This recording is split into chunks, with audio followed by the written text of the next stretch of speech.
Not any sound. Make there be sound where there's not any. Not my fault, man. So,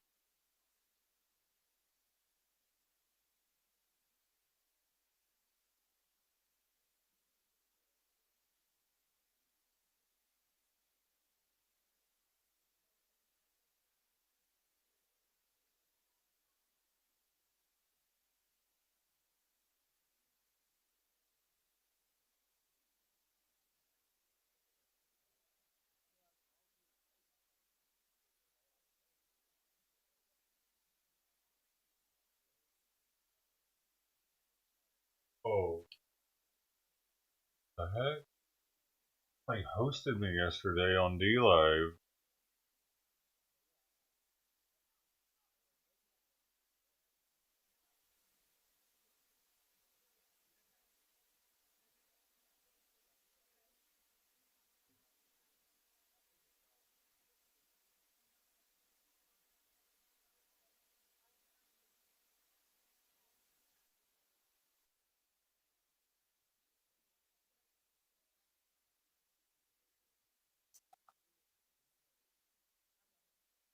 Hey, that's not my chat.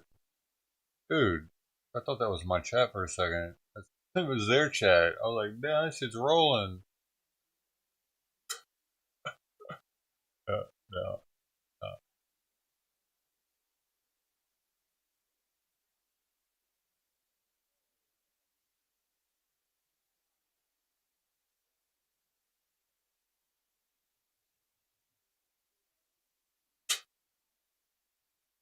Look at the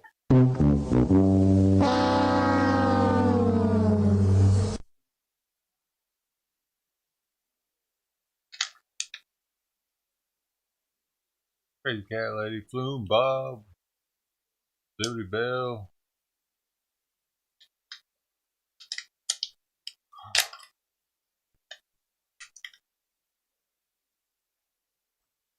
Last time was crazy.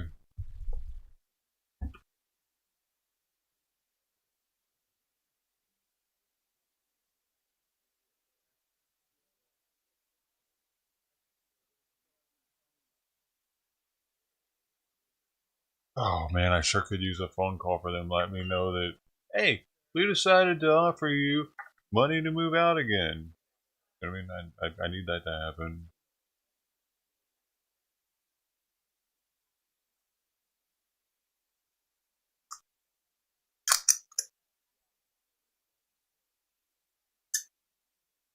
Yes, I'll take it about how my neighbor took it.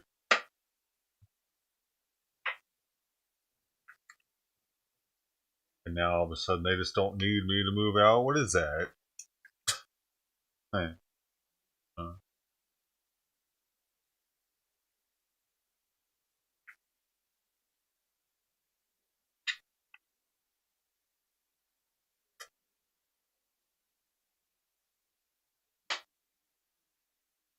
Drink a bunch of tequila.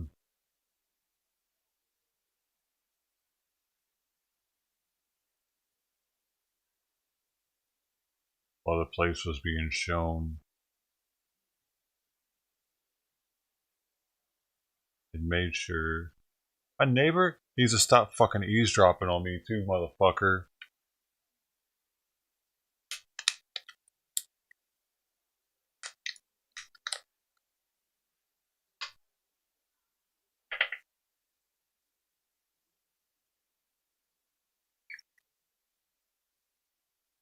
Just heard him go back inside.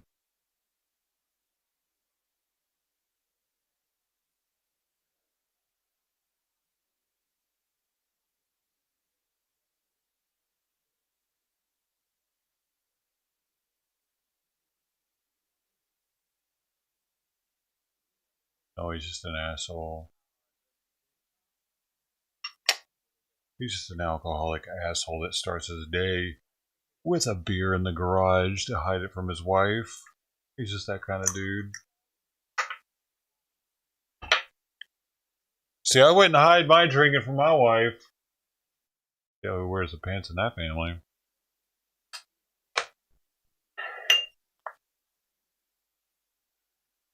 Think I would like hide my smoking around or bro, if my wife wasn't cool with me smoking, guess what? She wouldn't be my fucking wife.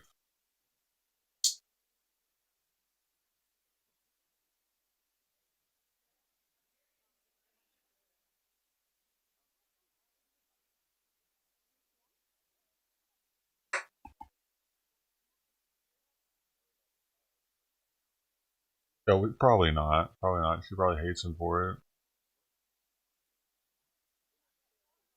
Dude, I've caught him so early having a beer before work. I was like, I forget. I was going to a VA appointment or something super early, and he was in there. Asked me if I wanted one, even. Bro, it's not the first time. Dude, he's the reason why I started drinking again, actually. I was in my garage doing some, I was cleaning it out, actually. And he comes over, he's like, hey, man, want to be. He has a tall boy. And I literally hadn't drank in 2 years. And I picked alcohol back up because he handed me one. It was the first time he tried to hand me one. He was persistent.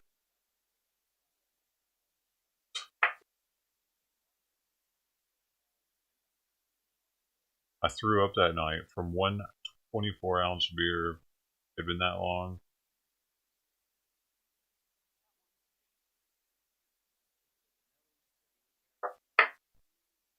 I'm not blaming it on him, but he definitely didn't help with his persuasive fucking nature of always coming at me with beers.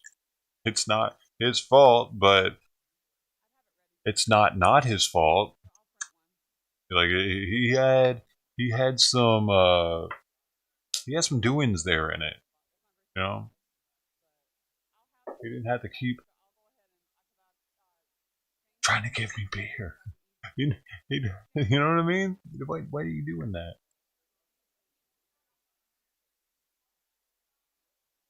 I had even told him that I didn't drink, dude, and he kept offering it to me multiple times. I told him I don't drink, and one day he got me on that one day where I was just like, all right, fuck it. So yeah, it's a little bit him actually. He didn't give up on it. It wasn't just one time he offered. It was years of offering.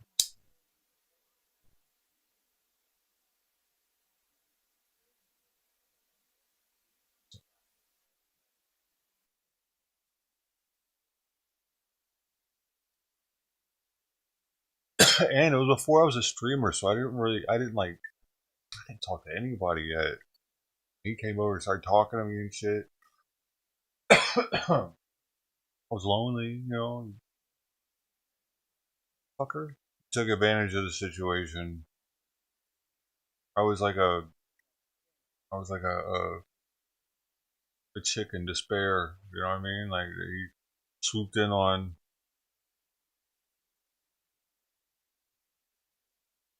All he wants is drinking buddies, literally. Uh, when I first moved in, I would always hear him throwing his beer cans in this thing.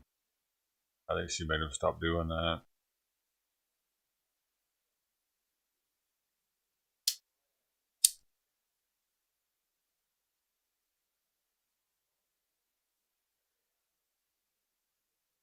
Don't worry, I'm not going to be talking all morning. I'm just waiting on this shit to start.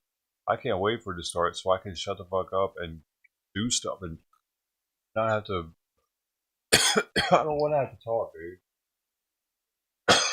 Not ideal to get up at 5 in the morning and have to start just fucking talking. I don't enjoy it like you guys probably think I do. I would rather be doing something else right now. I'm sorry. Not sorry. But you wanted, bro. Oh, by the way, I shout out to all the other platforms. We're currently live on Facebook, D Live, YouTube, of course, Rumble, Trovo, Africa TV, and Twitter. Awesome.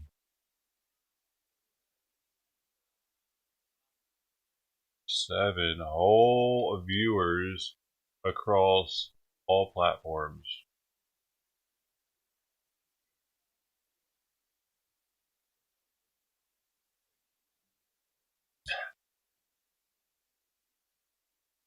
Yeah.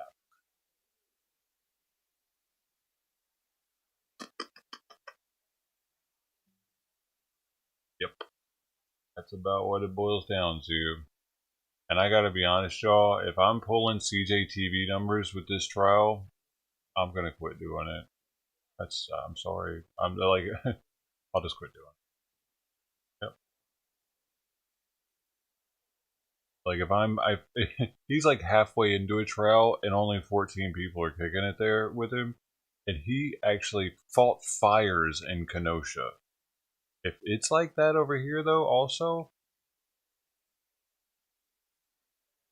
yeah, no, we're gonna have to hang it up, and I'm gonna have to do something else with the time because I got a lot going on right now. I might just do it and turn the camera off. I don't know. We'll see. But yesterday, as soon as the trial started, chat stopped moving over here, and that's super fucking boring for me. You know what I mean? I'm stuck here. You're not. You can leave whenever you want, but I'm stuck to sit here and be bored while y'all can just leave. And you do. So, yeah, I'll do the same. You leave, I leave.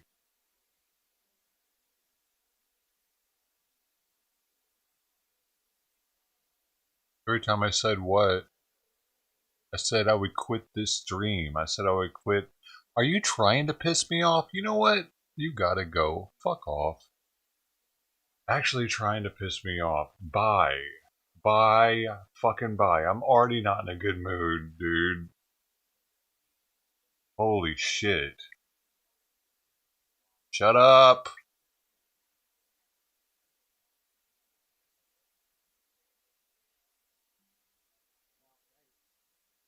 Go away and hang out with your fucking weirdo streamer friends, dude, because I'm not one of them.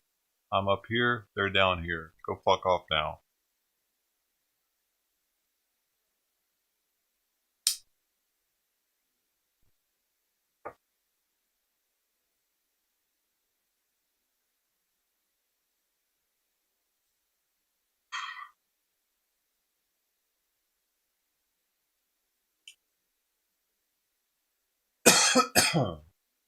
Like you want me to quit.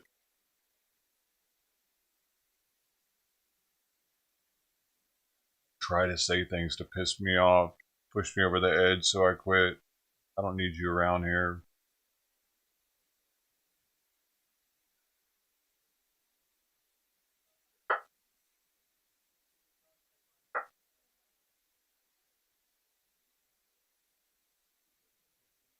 Added stress. I will cut added stress out of my life, dude. Do you feel like you're adding stress to my life? Bye. Over that shit, dude. Son, point blank. Yeah, he might not have done it.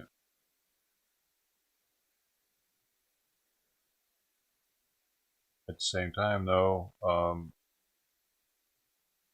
yeah, I don't either, dude. I don't see how, like, a situation like this, the charges that he has filed against him would, yeah, would get him to do, like, why would he have to kill his family over stealing some money?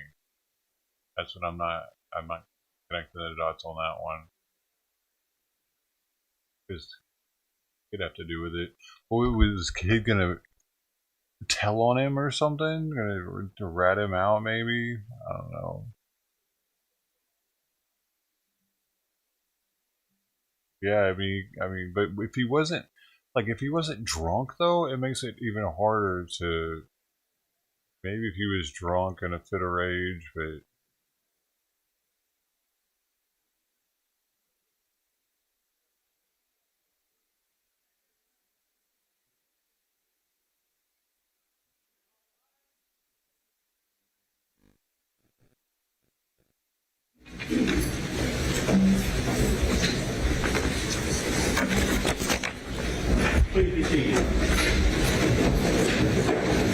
Good morning.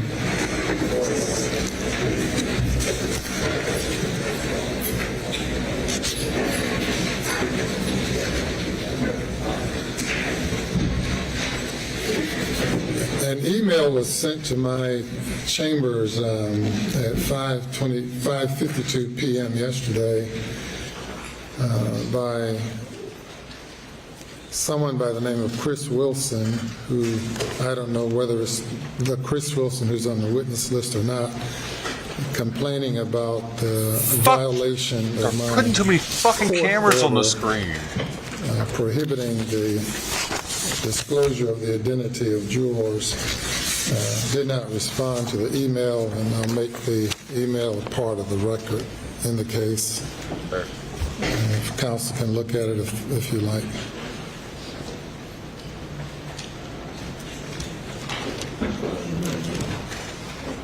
Oh my god, really? Alright, I'm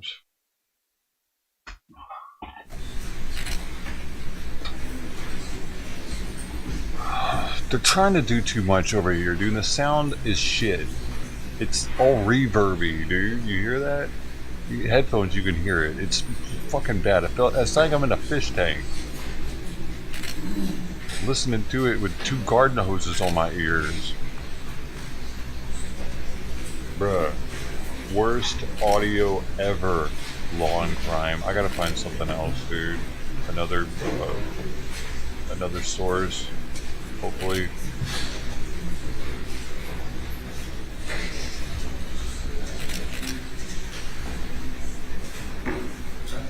It won't have as many cameras maybe, but the audio might be better. Let's see, we got court TV. What's a live 11 look like right now? Oh, look at that. There's going one, but that's all. Wait, is it crispy? Yeah, but you can't see. I want to see this. I don't need to see this. You know what I'm saying? Just these two. What he's looking like and what is going on with the lawyers. I don't need any of the fucking gallery, dude. Do you? Why do I need to see this guy talking to her? No. I just want to see him better and them better, because this is what's important. Fuck these people. And alright, I found another source, but they're only showing this huge.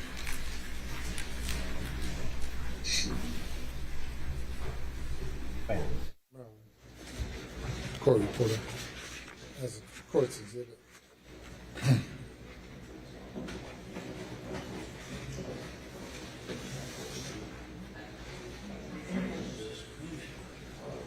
What? The court's exhibit Look number at 2. this one. This one's got a wholly different view that these two don't have.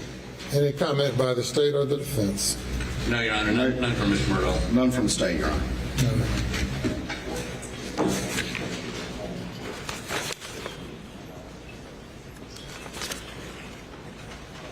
How many cameras are in there?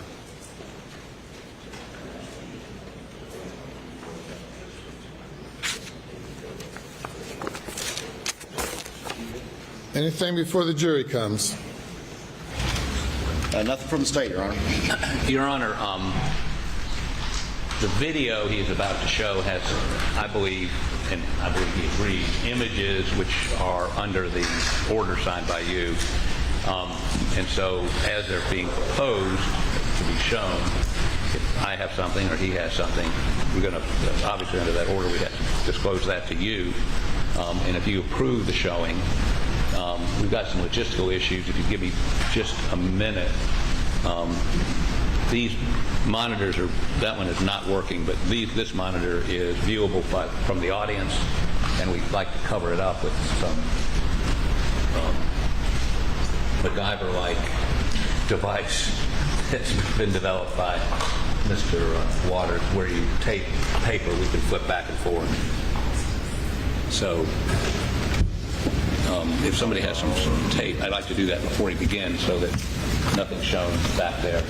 And you got paper too? I'm sorry. Man. Dude. Law and crime just really, why can't they just fucking not have 3 cameras, dude? This one is pointless and it makes these way too small. And my closed captions are on in front of it now. Dude, it's whack. It's whack. It's so fucking whack. And nobody's saying it's whack because they're just like, who? They're fucking idiots. That's why.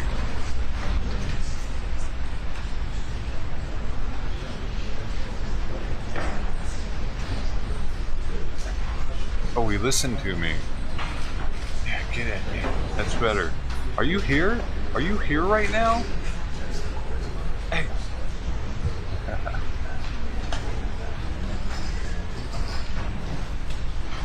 Proper. Might be here. You can see it? Oh, you can with the 3 you can? Really? It seems like it'd be... Wait. Okay, whatever. I'll stop it. I can see it fine because I have... You know, I got a big ass monitor here, so it's not too bad for me, but I figured you guys would be like... Yeah, we're ready.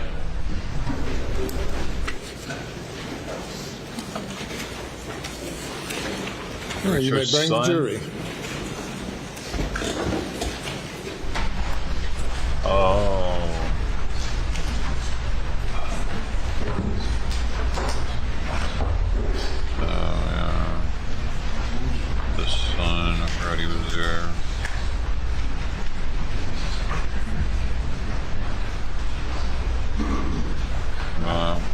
Probably.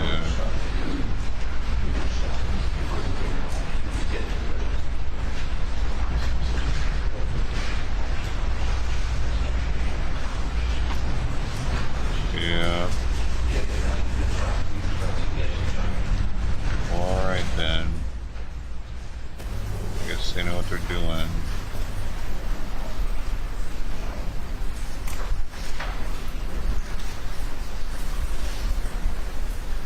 Fuck you, Liberty Bells. Being a badass mode.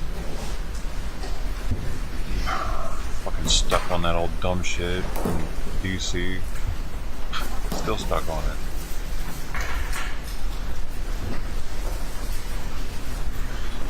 Alright, Patty, thank you.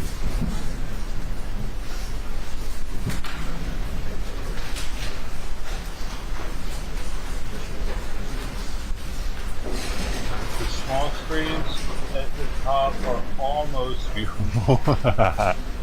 Okay, those aren't viewable on the phone. Gotcha. Well, they could be. They're at the proper resolution for their size. So on a TV, they should be crispy at that size. I have them at 360p to save resources. This one's at 480. I need a little bit bigger for this size. It doesn't get any crispier if I put it in 720. I know all this because I have a 4K monitor. I get to judge it. It's the same, 420 or 480 and 720. I could probably even put these down even more to like 144. Let's see. It might be a little blurry.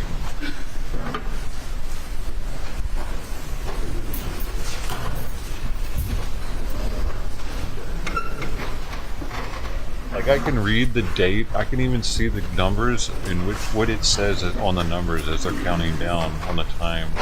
Good morning. San Diego County. Welcome back, ladies and gentlemen, for day number 4 of this session of court, day number 2 of this trial. As I instructed you prior to us commencing yesterday with the opening statements, you're not to listen, watch, or read any news accounts of this case or discuss it with anyone or allow anyone to discuss it with you or in your presence. Has that occurred as to any jurors? All right, very good. It's very important that you keep that, follow that instruction. I know that many of you are not accustomed to sitting for long periods of time, and certainly not in settings like this. But if at any time you need a break, notify the bailiff, who will bring it to my attention, or raise your hand so that I can see, and we'll take a break at any time any juror would need a break, or any court participant for that matter. And we're ready to proceed by the state. Yes, we are, Your Honor. Yes, sir. Your Honor, the state would call Sergeant Daniel Green.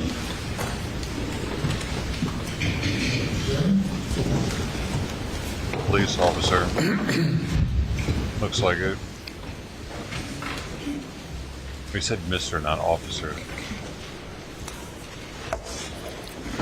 Not a specialist. What kind of specialist, probably? You'll raise your right hand for me. Do you solemnly swear or affirm that the testimony you give to the court in this trial will be the truth, so help you God? I do. Thank you. You may have a seat. Adjust that microphone so that it fits you comfortably. And if you'll state your name and spell your last name for the record. My full name is Daniel Green. My last name Greene. Sergeant Green, how you doing today? I'm good. All right. Tell us where you work.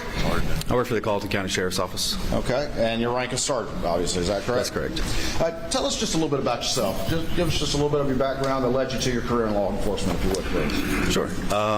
I went to school here, grew up here, went to college at Charleston Southern University. I got a degree in social studies education, taught for a little while, and then got into law enforcement. Just kind of fell into it and liked it. And I've been here since 2014. Okay. You started with the Sheriff's Department in 2014? That's correct. All right, and what was your first job that you did, or how does your career progress? I started at the jail. I worked there for just over a year, and then I was moved to the road patrol. I was on road patrol for several years, moved up the ranks to sergeant, where I was a road patrol supervisor, and now I'm a detective. Okay. When did you become detective? Earlier last year. It would have been June of last year. Back in June of 2021, what was your job at that particular time with the Sheriff's Department? In June of 2021, I was a road patrol sergeant supervisor. All right, and explain how that works. What's your exact role as a sergeant and a road patrol supervisor? So for the most part, I'm assigned a team consisting of 3 to 4 deputies, just depends. That include a corporal as well as several other deputies. My job primarily is to supervise them in their in a 12-hour shift. We answer calls for service.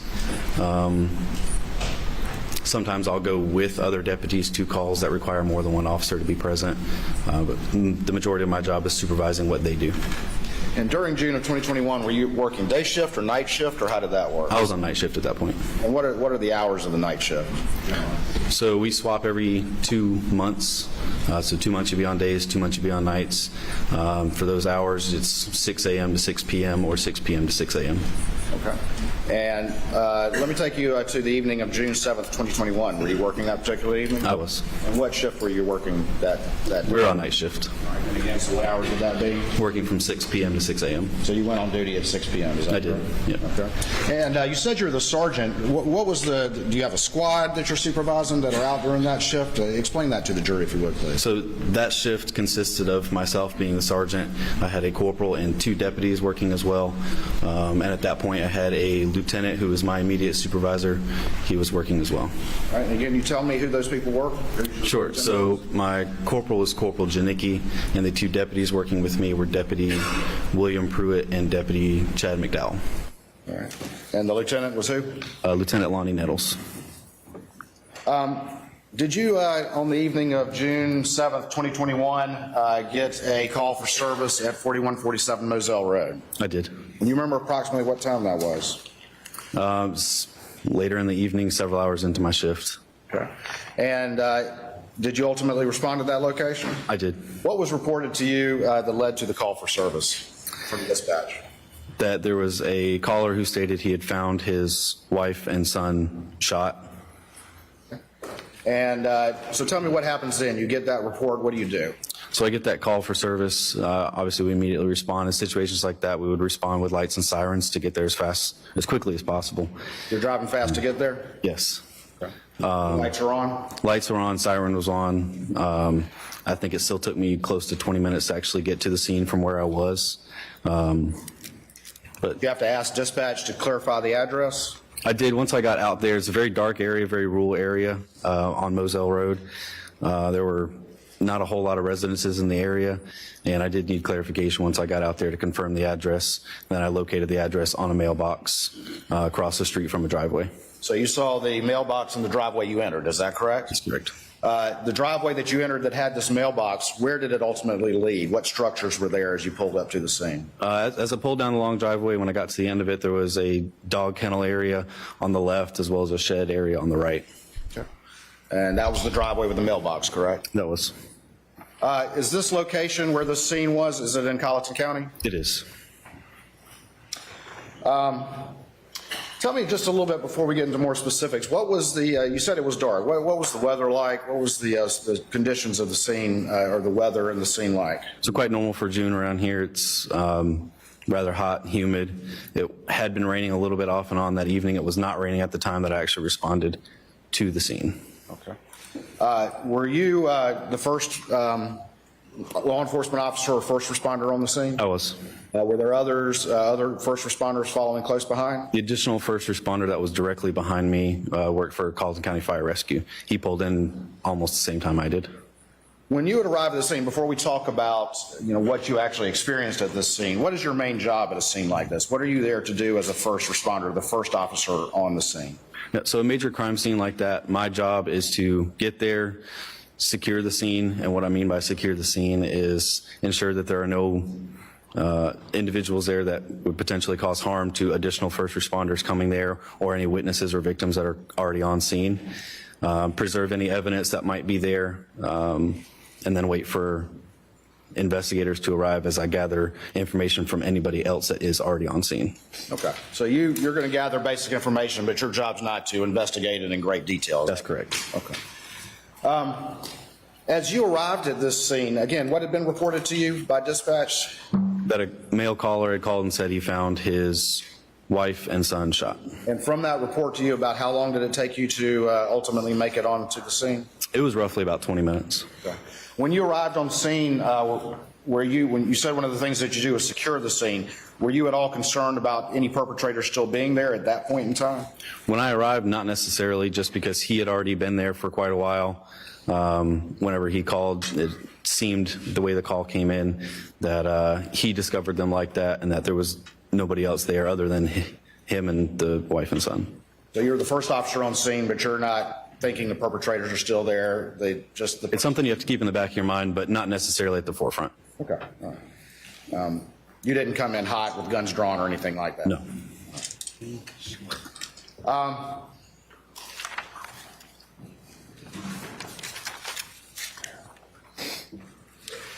When you arrived at the scene and you walked and got out of your car, what did you see? So as soon as I got out of my vehicle, I was walking down the rest of the driveway, which went between the dog kennel and the shed. As I could see Mr. Murdaugh down at the end of the driveway. As I approached toward him, I could see the male victim laying on the ground to my left, as well as the female victim on the ground to my right. The male victim was close to a small shed in the dog kennel on the left. There was a large deal of blood that had pooled around his body. Same thing for the female victim on the right. Also a large amount of blood around her body. As you approached and at first saw the male victim and the female victim, what was your assessment? Was there any possible signs of life from your... My initial assessment was that there was not. There appeared to be a large amount of blood around each of them, as well as brain matter. Did you ultimately have a conversation with Mr. Murdaugh when you were out there? I did. All right. And do you see him here in the courtroom today, the person that you talked to? I do. And can you point him out to the jury, please? Yes, sir. He's right there, wearing a dark blue or black jacket. Your Honor, can the record reflect that he's identified Mr. Murdaugh? It does. When you ultimately approached Mr. Murdaugh, what's the first thing that you did? The first thing I did was ensure that he did not have any weapons on him. That's standard procedure for arriving on a scene like that. Any kind of weapons that are anywhere on the scene, I want to be aware of just so I can know whether they're there or not, and if they are there, who has access to them at any point. And that's for my safety as well as other responding officers and for anyone else that's on scene. Did Mr. Murdaugh give you any possible explanation for this when you approached him? His immediate reaction was to start telling me about an incident that had happened with his son with a boating accident. With the boating accident? Yes, sir. Had you asked him anything about that? I did not. You ultimately, were you wearing a body-worn camera that particular day? I was. All right. You ultimately had a conversation with Mr. Murdaugh for a fairly extended period of time, is that correct? That's correct. Did you ever see any tears in your interactions with Mr. Murdaugh? He did not appear to be crying. He was upset, but I did not see any visible tears. Did Mr. Murdaugh tell you that he had any sort of firearm? He did. He stated that he had left from that scene, went to the residence, grabbed a shotgun from that residence, and then brought it back because he felt like he needed to have it just in case something else were to happen. He told you he had gone back to the residence after finding the victims to get that gun? He did. What, if anything, did you do once he told you that he had gotten a gun? First, he pointed out where the gun was. It was leaning against the vehicle that he was driving at the time. I could see that it was a camouflage shotgun. I spoke with him for a few more minutes, and just based off of how nervous he was acting and anxious and upset, I decided it was in everyone's best interest to get that shotgun and secure it in my vehicle so that no one else had access to it. Okay. So you put that shotgun in your vehicle, is that correct? I did. What did you ultimately do with that shotgun? Did you later turn it over to additional law enforcement? Yes, after it was secured in my vehicle, once SLED arrived on scene to do their further investigation, it was then turned over to SLED. Bear with me 1 second. Okay. Your Honor. I have State 3, I believe I've moved without objection. It's admitted without objection. May I ask that we have the Elmo working, please?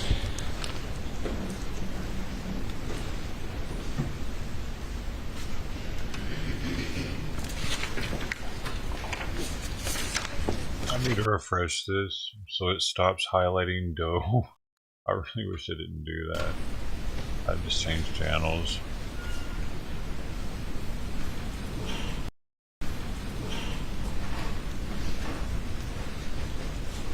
The orange doughs are getting annoying, bro.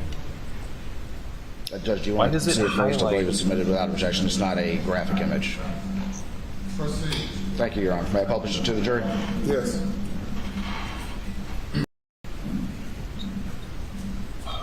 Why does it highlight part of words like that? It's just the weirdest thing. I made the channel name Doe and it highlights parts of people's words. All right, I'm going to put what's been marked as... Nope.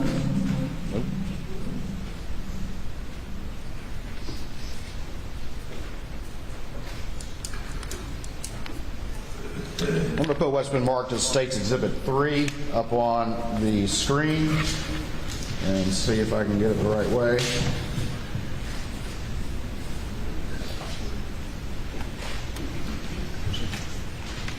All right. You can't see it. Can you see that? You probably can't. I can. You can? All right. And do you recognize the what's in that particular image? I do. All right. And tell me what that is, please. That's the shotgun that I secured in my vehicle on the scene. Okay. Let's see.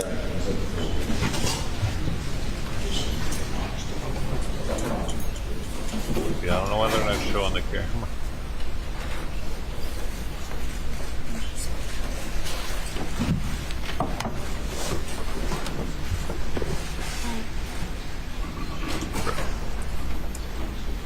Did they show a camera? Is there a camera?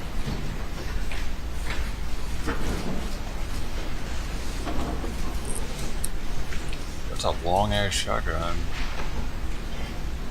It's like a duck hunting gun.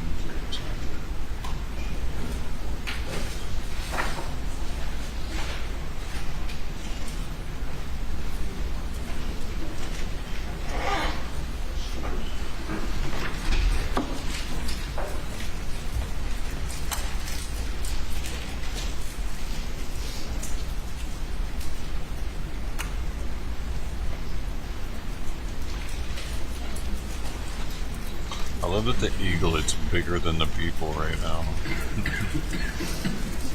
Really zoomed in on it.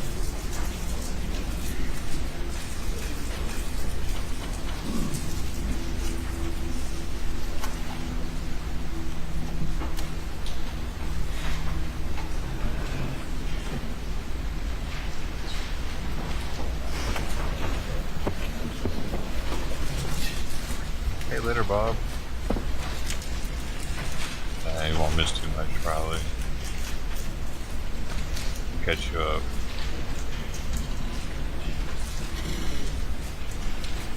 Picnic hours. Proceed, Mr. Waters. Yes, sir. Your Honor.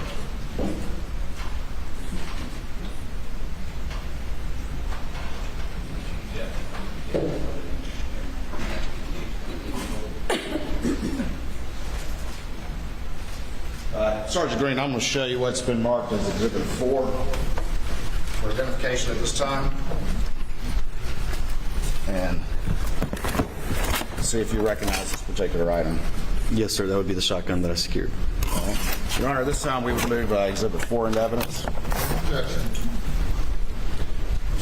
Objection. No, sir. It's admitted. May I have Sergeant Green show this firearm to the jury? Yes. I'll be sure not to point at anybody, of course.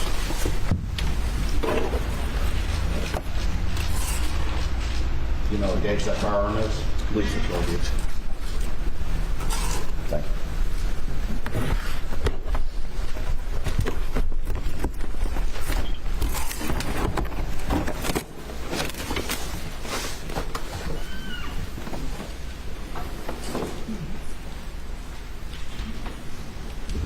Is that what he shot him with?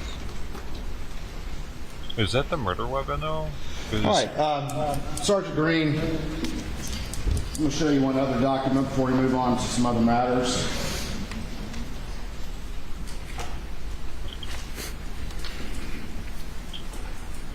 That sounds like that's what he shot his son with. To do that to his face? All right, Your Honor, I believe I'd move to admit that State's Exhibit 2 without objection. And no objection, Your Honor. All right, I'm Or going was to show there this another exhibit to you shotgun? real quick and see if you recognize this document. It's missing.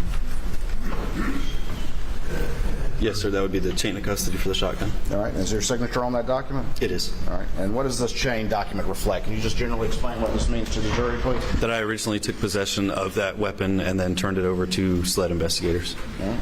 May I publish this exhibit, Your Honor? Yes. The other one's a rifle, right? So up here it lists that there was a Vanelli Super Black Eagle. Did you unload this particular shotgun? I did not. Two different guns. But you ultimately turned the shotgun in its loaded state over to the agent listed here, is that I correct? did. I did.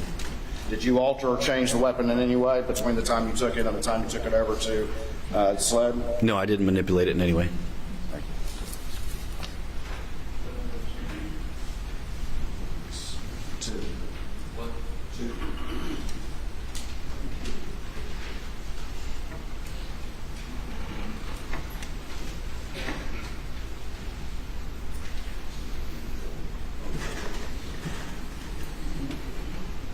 Sergeant Green, I'm going to show you what's been marked for identification at this time as State's Exhibit number 1, see if you recognize this.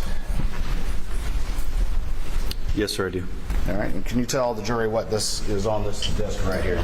That would be the body camera footage from that incident.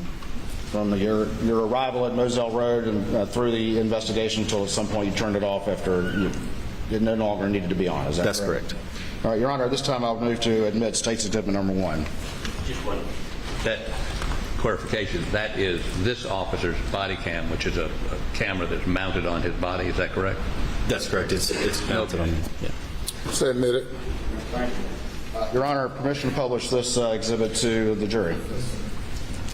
I'll need the... Your Honor, I would point out that there are graphic images on this, so everybody needs to cover up their monitors, please.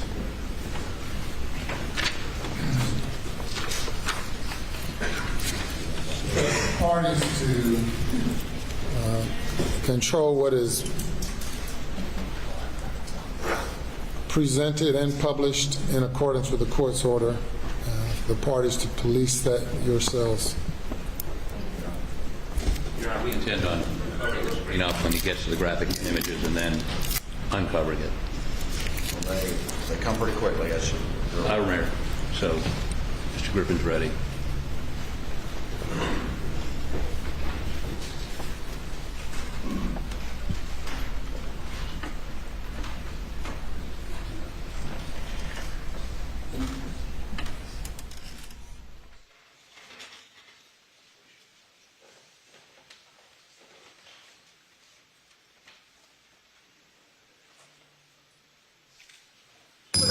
Yeah, stay in town. I'm heading out there. Advised a female shot in the head. The son is shot also, not breathing. Stand by for further. 717 around Moselle.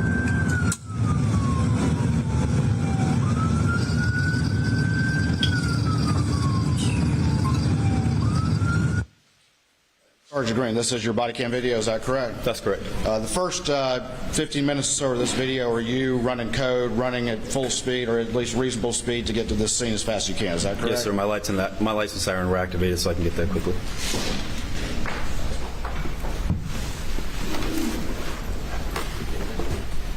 Your Your Honor, at this time, I'm going to fast forward it until he arrives, I believe without objection from the defense. Without objection, Your Honor.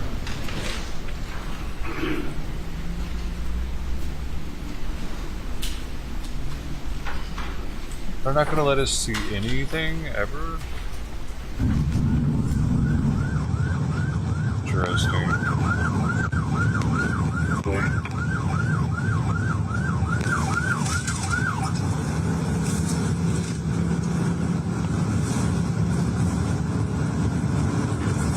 Israel made it 183 station at Moselle and Crosswalk.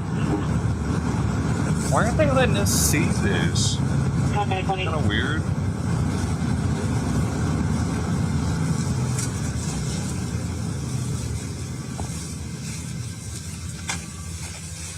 I get the gory shit, but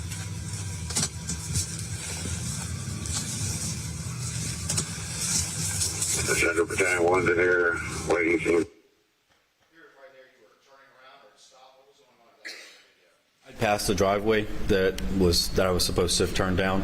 Like I said, everything's kind of dark out there. It wasn't clearly indicated, so.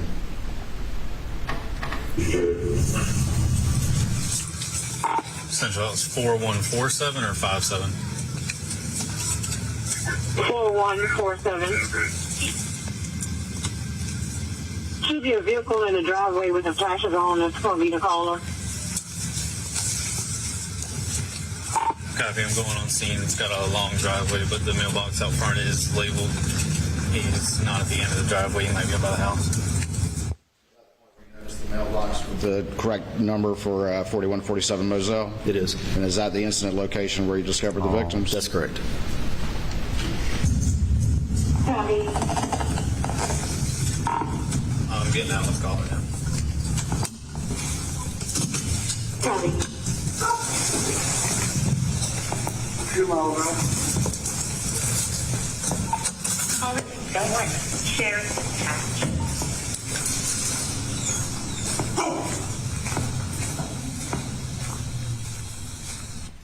Right there to the left of the screen, what did you see right there? To the left was Paul's body. He was laying face down on the ground. Large pool of blood around him, as well as a great deal of water that was immediately around his body. Was it that water, was it just around, was it down the entire kennel concrete pad, or was it mostly just... No, you could see walking down the kennel as I got out. The closer I got to Paul's body, the more water there was. Had it been raining enough at this point in time to wet the entire, to cause that amount of water? Objection, Your Honor. Calls for speculation. Objection overruled. Answer the question, please. I don't recall if it had been raining a whole lot that evening, but given where the water was, it did not appear that rain had caused that water. Ladies and gentlemen, there is an objection. If I sustain the objection, you are to then disregard the question and any responses. If I overrule the objection, then you may consider the responses, and the question is deemed appropriate.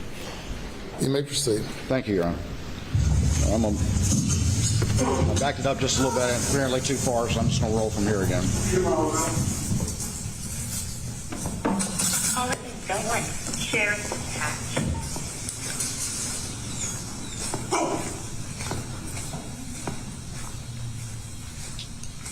Central 717 scene is secure. Got a Whiskey Fox, Whiskey Mike. What are we seeing to the right of this image? So on the right would be Maggie's body, also laying face down on the ground. A large pool of blood around her head. And we see an individual standing. Who is that? The individual standing in the background would be Mr. Murdaugh. The person you previously identified in this courtroom? That's correct. Both gunshot wounds to the head. And just to be clear, this location that you're standing right now is in Colleton County, is that correct? It is, yes.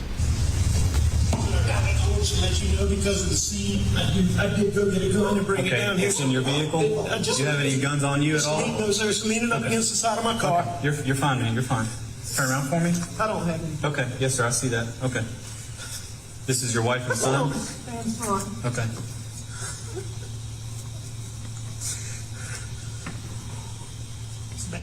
I noticed you shined your flashlight just a few seconds ago on the black vehicle. What did you shine your flashlight on just then? You could see the shotgun leaning up against the side of that vehicle. Were the flashers on the vehicle right there in the image? I believe so, yes. Okay. It's bad. Check the pulses.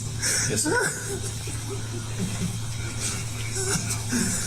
This is the firearm you brought from inside the house? Yes, sir. Yes, sir. I went and got, and this is a long story. My son was in a boat wreck months back.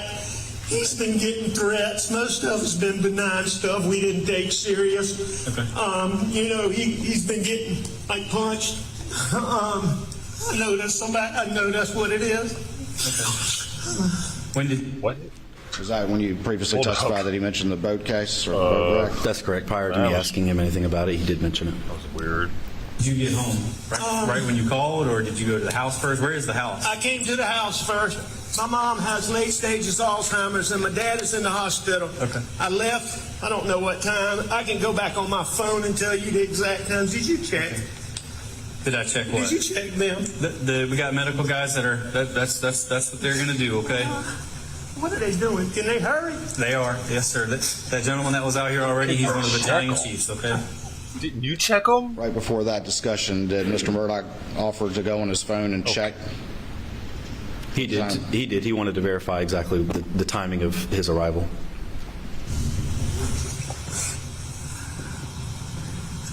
Why?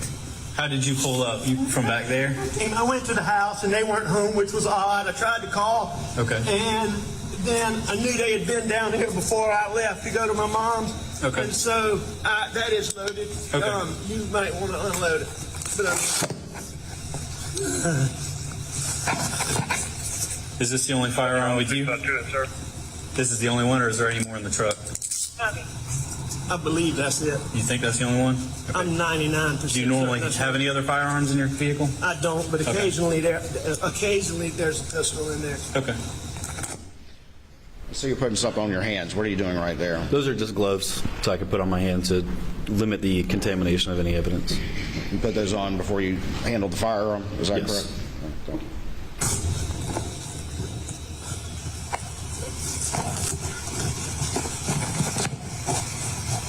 Just wait right here for me for a second, okay?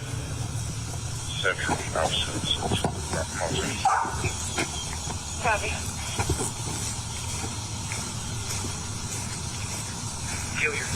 What are you doing right now? At this point, I'm walking back to my vehicle to secure that shotgun inside my vehicle.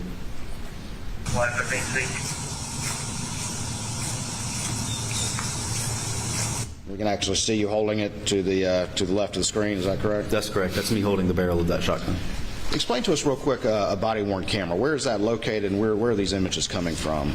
I generally put it right here on my chest, dead center of my chest. And how is it activated? How is it turned off? Can you explain that to the jury a little bit as well? So most of these cameras are activated in the patrol vehicles that deputies on patrol have. They're activated whenever you activate your blue lights.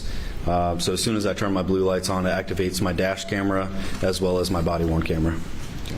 And then how do you ultimately turn it off? It's got a button on the front of it that you can press. If it did not originally activate it, you would press that button to turn it on, to start the recording, and then whenever you're done recording, you press that same button to stop the recording. In this particular instance, how did it get activated? Was it when you turned on your blue lights to run code to the scene? That's correct. It was activated with my blue lights. And I've used the term run code. Do you know what that means? Yes. And can you explain that to the jury, please? Sure. Running code is just whenever you turn your lights on as well as your siren to get wherever you need to get fast. When you're moving quickly to respond to an emergency situation. That's correct. 653 outside.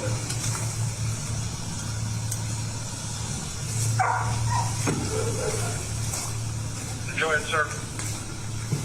Yeah, well, I've already spoken with Captain DOE.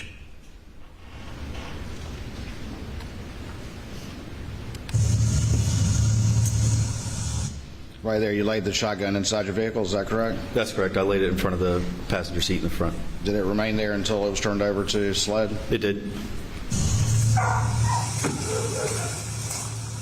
Go ahead, sir. Yeah. To the left of the screen, again, that's where the Paul was, is that correct? That's correct. That's Paul laying on the ground. And is that where you saw the water that you It is. described earlier? It is. Well, I've already spoken with Captain DOE. He's got crime scene. He's contacted them. He's also got DOC assistance of a couple of field agents. Roger that. about 8 to 10 hours. They are dead, aren't I they? just turn on those. Yes, sir. That's what it looks like. Randy. All the dead.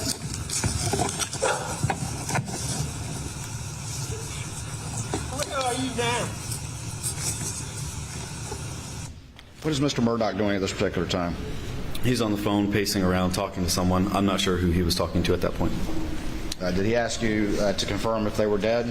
He did. He asked multiple times while I was on scene. Did you ever see him, any tears, any physical tears? I did not. Why didn't he Did you ever confirm see it? him approach the bodies? I did not see him approach them, no. Did you observe any visible blood on him? What? There was no blood on him that I could see. The bodies, as you saw them, was there a lot of blood around them given the injuries they had suffered? Yes, there was a pool of blood around each of the bodies that extended out from the body. All right. Yeah, the police are here now. The police are here now. Affirmative. That's my brother. Okay. When was the last time you were here with them? Or talked to them or anything like that?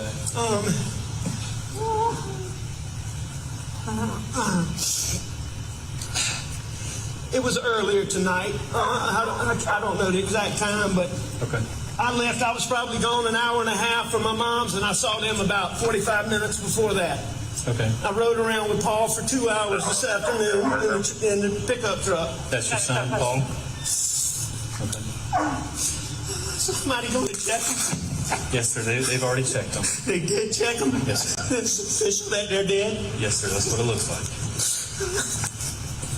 When you observed these victims, was it obvious that they had injuries incompatible with life?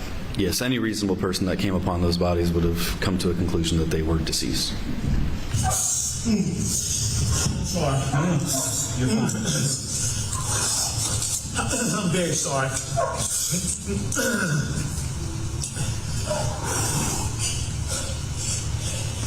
Can I call her parents? What's her name? Her name's Maggie Murdaugh. Margaret Brandstetter Murdaugh. How you doing? What's her birthday? Pause it right there. What did the defendant just say? Let me back it up. Margaret Brandstetter Murdaugh. How you doing? What did the defendant say right there? So while I'm in the process of gathering information about the two victims from Mr. Murdaugh, somebody walks by behind me and he pauses what he's telling me to say, "Hey, how you doing?" How you doing? Yeah. And who was that he said that to? I'm not 100% certain. I believe it was a fire rescue individual. What's her birthday? 9/15/68. Okay. And what's your son's first name? You said Paul? Paul Terry Murdaugh. And what's his birthday? Jason, if you have anybody coming through town that can stop and pick up that tent, I see lights off in the distance. What are they covering them up? I got some getting dressed now, Sheriff. I'll have somebody stop and grab it. Tell them they don't have to do that. They don't need to. Preserve what we can. 653. Where's it at? I'm in town. I should try to be Delta 8 because he's going to be the only one that's got access. What's Paul's to where it is birthday? right now. Copy.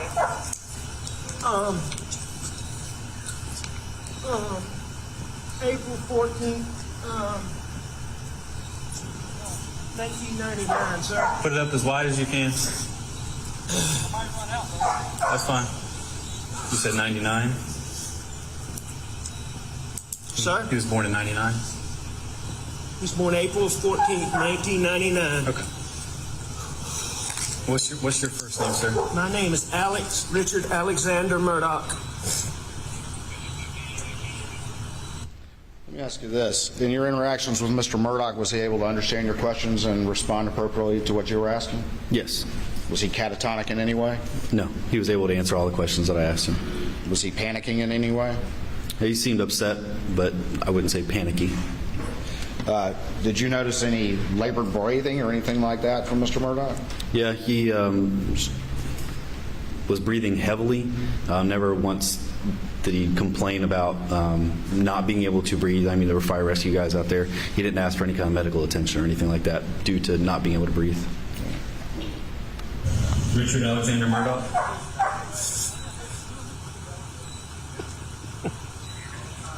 You familiar with the location?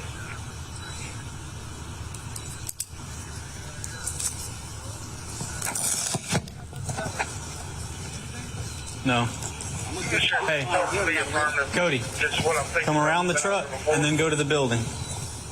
Come around the truck and then. There's a set of footprints off behind the trailer there. Yes. I don't know if it's from What's that? ours or not. There's a set of footprints behind the trailer there too. Who's that individual right there? I'm not sure of his name. I just know that he works for Colleton County Fire Rescue. What is that? Work for who? Colleton County Fire Rescue. That's why we kind of stepped out around this whole view, so we stepped over you. 55-3, 4-3, 8 will be the last one in and grabbing the 10. In the background in the center of the screen, it looks like somebody's doing something with some yellow tape. Can you explain what that is to the jury, please? That's correct. That's Deputy Pruitt, one of the deputies that I supervise. I instructed him to put up crime scene tape to include that vehicle. We put up crime scene tape to try to keep people out of the immediate crime scene area, preserve any possible evidence that's there. At this point in time, had you noticed any evidence of firearms, such as casings or spent shells or anything like that? Yeah, as I was walking through, you can't necessarily see it on my body camera, but as I was walking through, I could see shell casings, particularly around Maggie's body. All right. And a shell casing, would they be for like a rifle round or a pistol round? They appear to be rifle rounds. Right. And could you tell just from walking by what type of ammunition at that point in time? I couldn't tell what type. I could tell that they appeared to be rifle, and that's about it. And again, you weren't stopping to collect those. You were managing the scene as you described before. That's correct.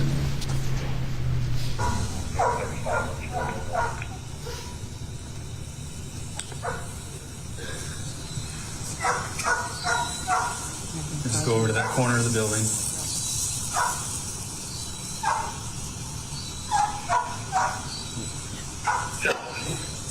I'm almost to you. Let me see what we have first, and whether or not we're going to handle that part or not.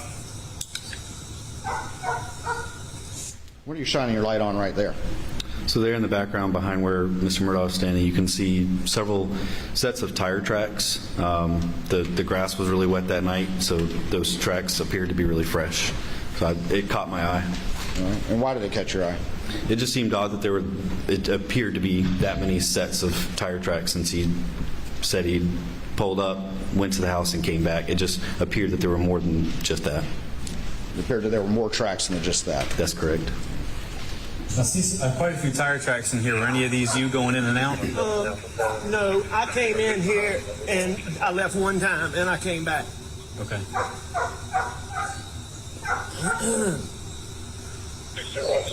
The rest of them, maybe Okay. from earlier, but Okay. only 2 were mine. Did you go out this way at all? No. Really, it's right.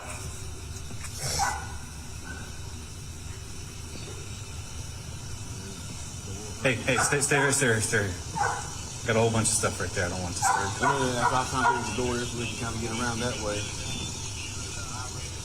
Your best way is probably going to be back through those rocks because we can't get any tracks off those rocks anymore.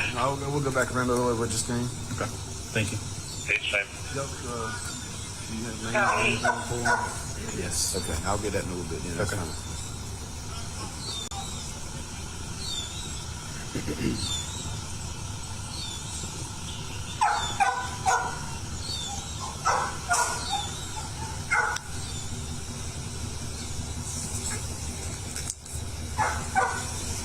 Whose vehicle are you approaching right now? That was the vehicle that Mr. Murdaugh said that he had approached that scene in. Was that a black Suburban, to your recollection? It is.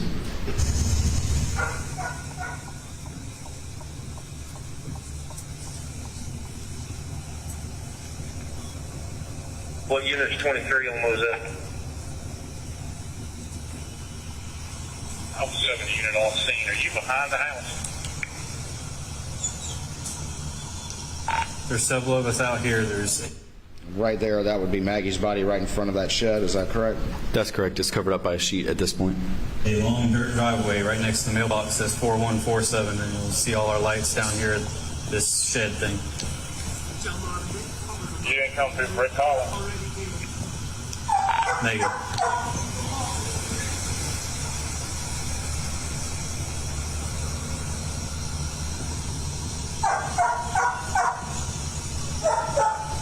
No, say I'm on duty here out of Moselle.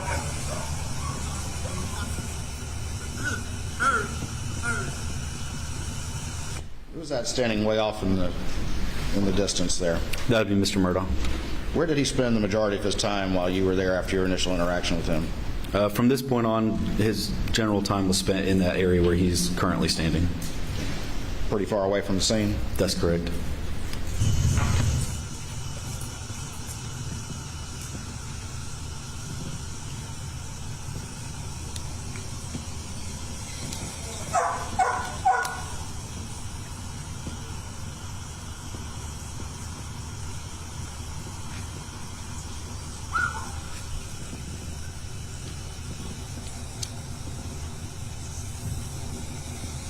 Delta 653.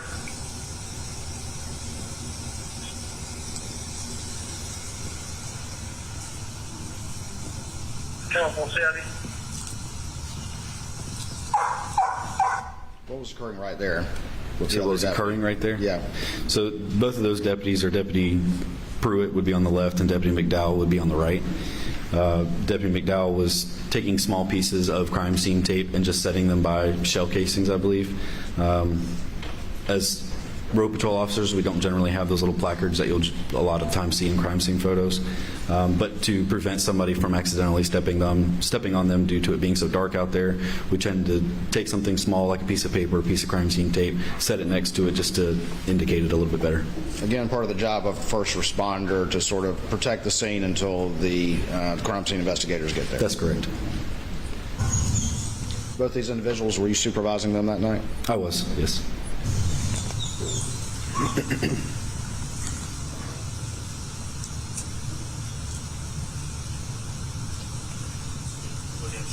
Yeah. Looking at this perspective right here, to the left of the screen is whose body? To the left right there in the forefront would be Maggie, and in the further back you can also see where Paul is laying. Okay. Was Paul next to or in the kennel area? Yes.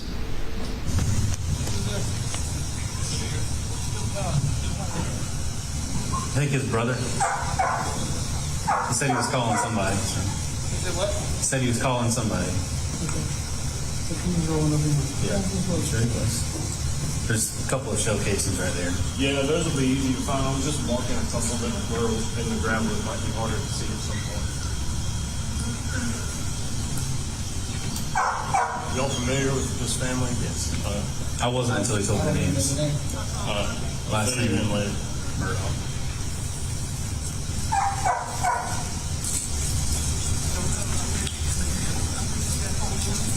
Did you know this family prior to this? I did not. I don't think there's going to be anything for me. What's that? Did I see?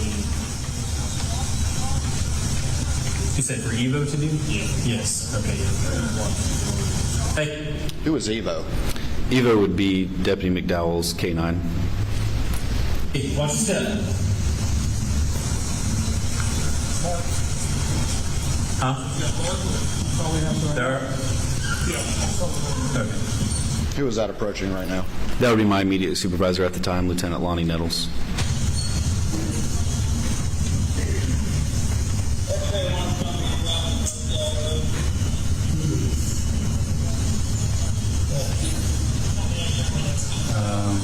The gentleman in the white shirt is the husband of her, father of him. That is Paul Murdaugh. This is his mother. Paul Murdaugh was that guy in the boating accident from a while back, if you remember. Yeah.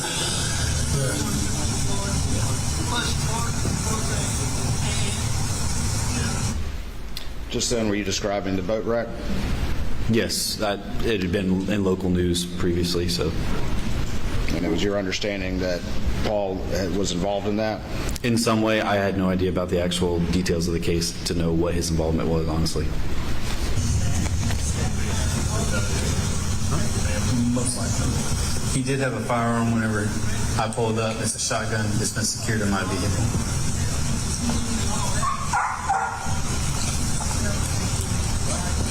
It's 300 blackout.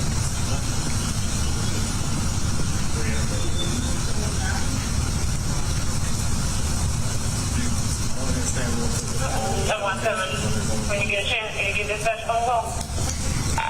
You'll have to give me just a few minutes, but yes, I will.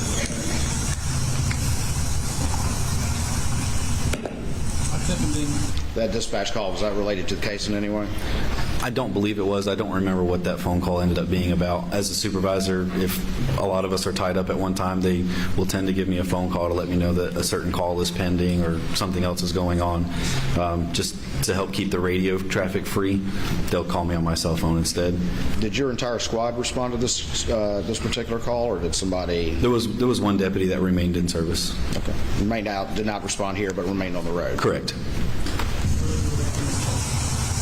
Yeah. 653. Who can start a log? Who's the most expendable that can start a log? Let's put it that way. Can you start a crime scene log, please? A log started. Sleds on the way. Let's push. Can we run the tape 2007 30 there to there? Yes. From that last pole right there to that last Get a pole? piece of paper, start writing names and times. You don't have any kind of paper? I have a... Who's that individual right there in the center of the screen? To the right? Detective to the right? Yes. That would be Deputy Pruitt. What did you just ask him to do? Start a crime scene log. And tell the jury what that is, please. Sure. So a crime scene log is established as soon as additional people start to arrive on scene. We document exactly who comes into the actual crime scene as well as the exact time that they come into the crime scene. Here, borrow that. We can push it from that pole to that pole? Yep. Sure.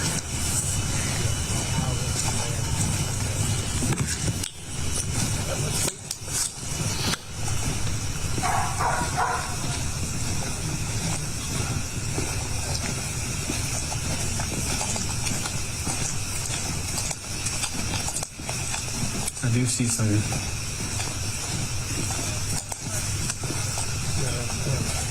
that look old or fresh.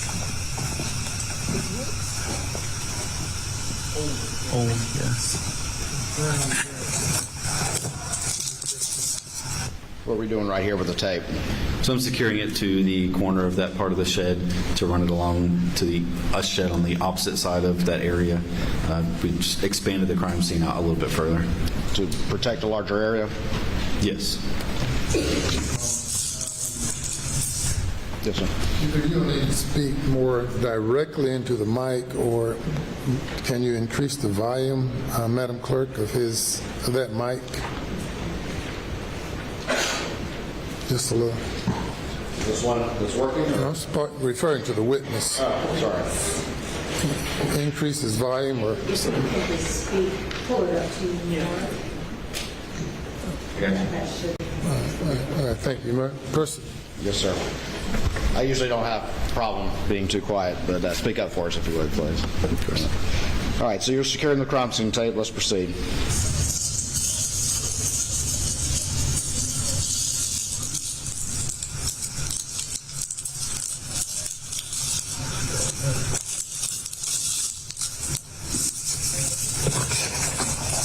I'll just hold the light for you. Go away to that post.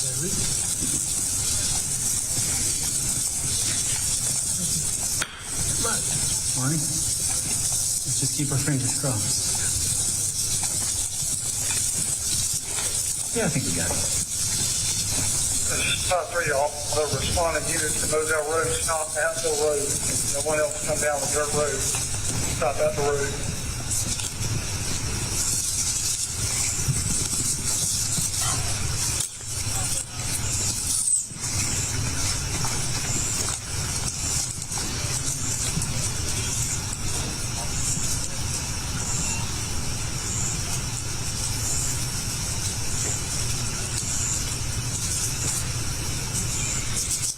Sierra 27, I'll be doing 66 on 95. Copy. What's the other way in here? From back that way, I guess. Where the house is, I guess. Okay, that must be. You referring to the Whiskey Mike, what's left off with a key? Affirmative. We've heard on this video the term Whiskey Mike. Can you tell me what that term refers to? Yeah, when we say Whiskey Mike, we're referring to a white male. A Whiskey Fox or a Whiskey Foxtrot would be a white female. And in the context of this particular scene, who's the Whiskey Mike and who's the Whiskey Fox or Whiskey Foxtrot? As I was approaching, you could hear me say to dispatch to my radio that there was a Whiskey Mike, the Whiskey Mike referring to Paul, Whiskey Fox referring to Maggie. Do we have anything else? That kid's kind of weird. Got it. What's up with that suit, bro?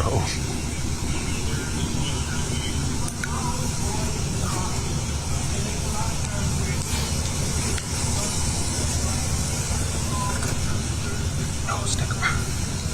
Good morning.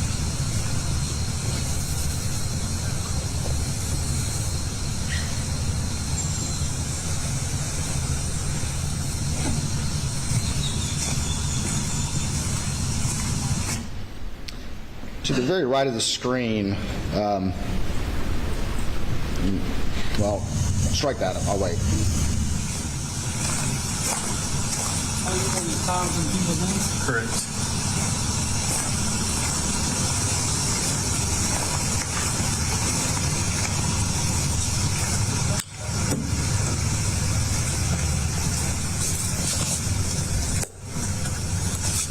I was trying to say, I have a notepad, it's just I'm using the back side of all the paper, so all the front side of the paper has names and information on it. Well, you can borrow mine for a minute. It's perfectly fine, Cody. Take a minute. I just didn't want you to like, I'm doing stuff with paper. I'll paper for calls.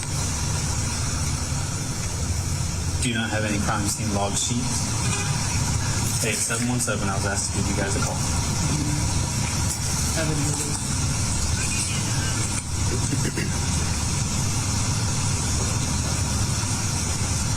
Hi.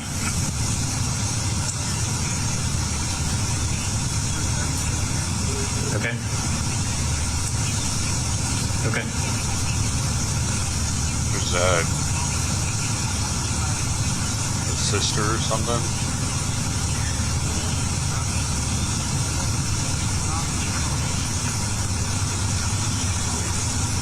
I will inquire and I'll get back to you. I put a description.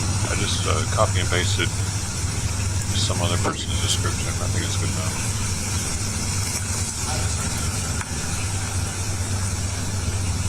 Okay. I'm a plagiarist. Want to close it in? Yeah. Actually, I'm gonna grab it. Those individuals standing right there, do you recognize those individuals? I do. Can you tell us who they are? On the far left would be Detective Tyndall. In the forefront toward the center would be Captain Chapman. And on the other side of him, in the lighter colored shirt with the black vest, was Barry McCroy, worked for Fire Rescue. Okay.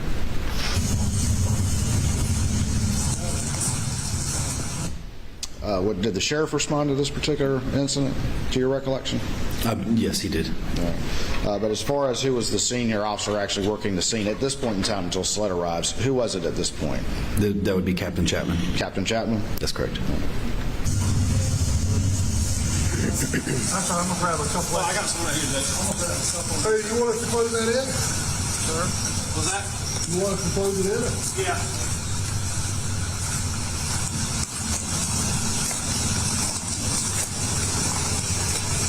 There's a guy, I don't know if you want to what the other guy knows, whoever Eric is, or Mr. Caller. There's a guy over here that's wanting to talk to him. But that's what he was. Don't even know who Eric is. I know an Alex over there. Alex. Okay. Okay. There's a guy over here that wants to talk to him. Yeah, but I didn't know if you wanted me to tell him that or if you wanted me to just chill for a minute. Or if you wanted me to escort him over. He does not need to walk over there. No, I mean a long way. He does not need to go over there. So he can stay there then. He can.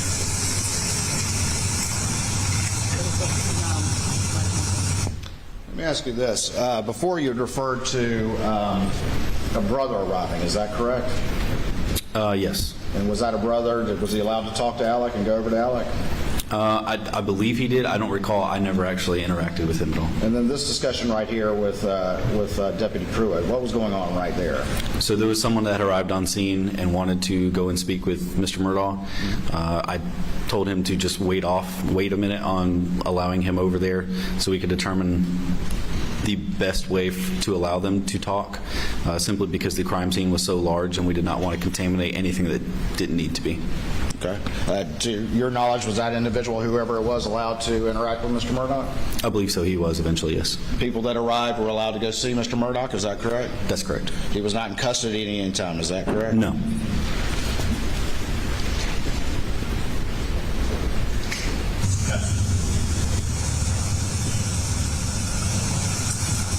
don't have the caller and the caller's brother's name in here because I don't know their names yet, so I can get it. But I already reviewed their name. All right. I don't know where you were at. I just found the first empty page I can find. Female victim, male caller. And then the other guy, though, I mean, he hasn't came inside the tape yet. Don't have to worry about him.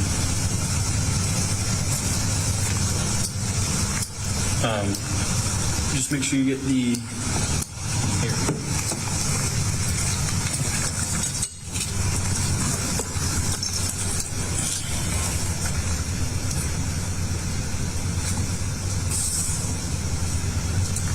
So we need you and all of us guys. Oh my God. Is that what you're about to say? Yes.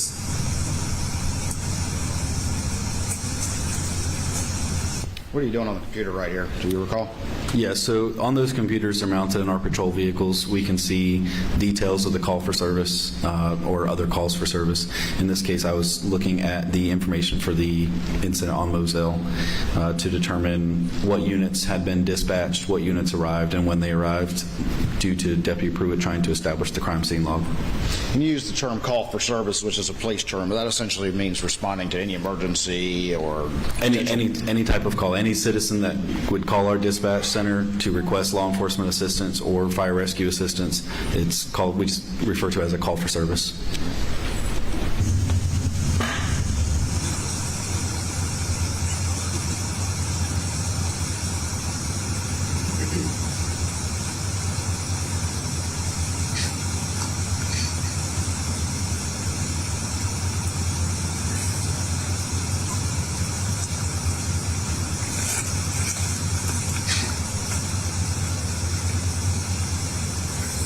I came on scene at 22:26. 22:26? Yes. Yep. Now, you say you came on scene at 22:26? That's correct. For those of us who don't know military time, can you tell us what that is? That would be 10:26 p.m. And that's June 7th, 2021? That's correct. And whoever U21 is with fire rescue, just write U21, fire rescue U21. Yep. And then That was the same time as you? he came on scene. Yeah, same time as me. It's fine.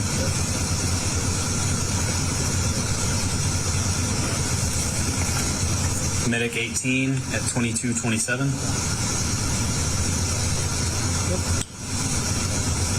Had it started to rain more at this point? Yeah, it had started raining at this point, yes.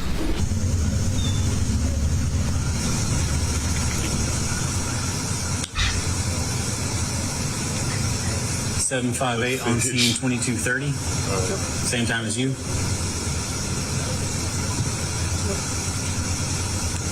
.653 on scene at 22:39. 22:39? Yep. Those numbers that you're referring to, what do those represent? So the numbers would be the badge numbers of individuals arriving on scene. You're just recording when various people arrived in the computer?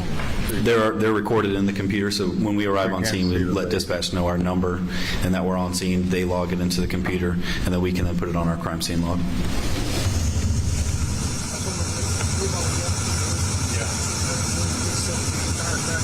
And that's all I have as far as times on this goes.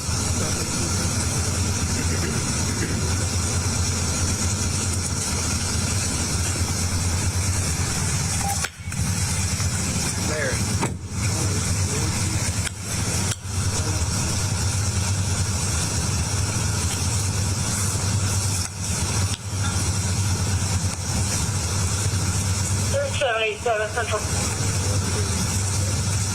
Alright. Copy. When you're clear, I have a call on Majestic of a suspicious vehicle. Great. Copy. Where's that located? 223 Majestic Point in Titusville. 10-4. There's a Cottersville unit that can assist. That'd be great. Pretty sure Majestic Oaks is their jurisdiction anyway. Central Coastal File. I believe that's not jurisdiction anyway. I'll take care of that. I like man-meat.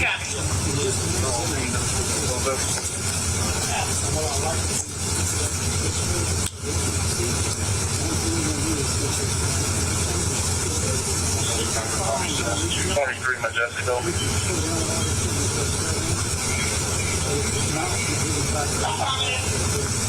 Dude, the sun was laughing.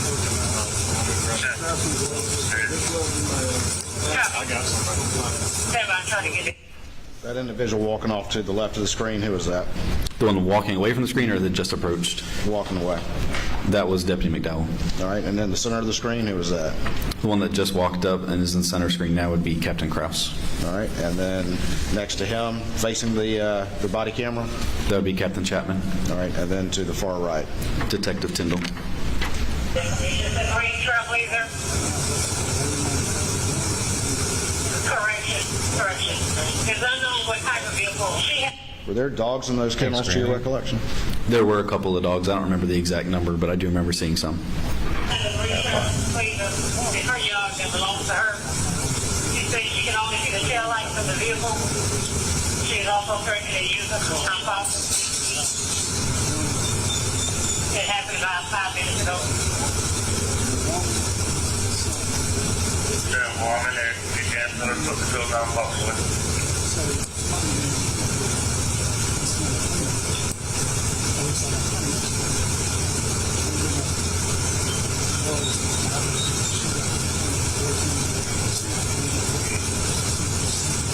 Copy.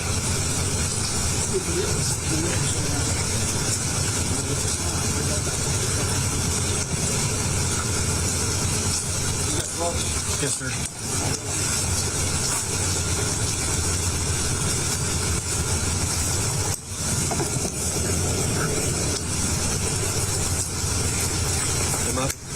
We're going to discuss it later and find out. Okay, just I'm making sure I didn't miss something. Nope. That discussion right there, did that have anything to do with the crime scene or anything like that? No, it was not related at all.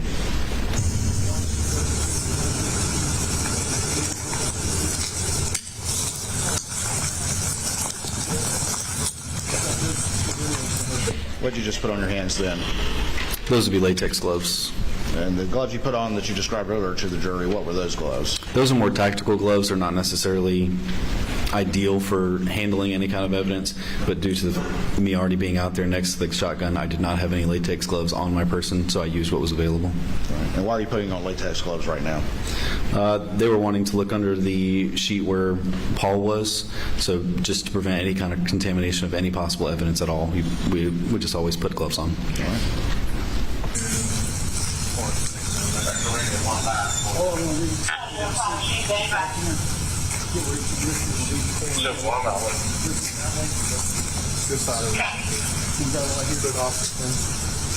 Well, the dad's over there.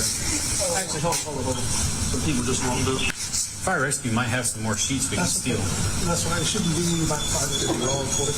There is Walmart back there.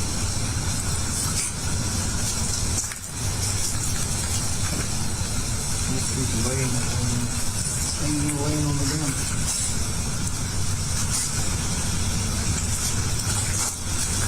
Something like that.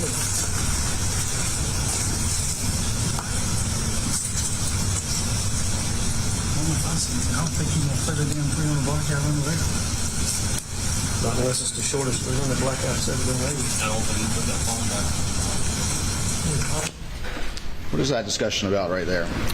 So the whole purpose for even trying to look up under him was to determine if there was an additional firearm on scene already, possibly under Paul. There was 300 blackout casings found near Maggie. They were trying to determine if there was possibly a 300 blackout rifle under Paul. And why was were y'all concerned that there may be one under Paul? We just trying to rule it out as a possibility. And what was that possibility then?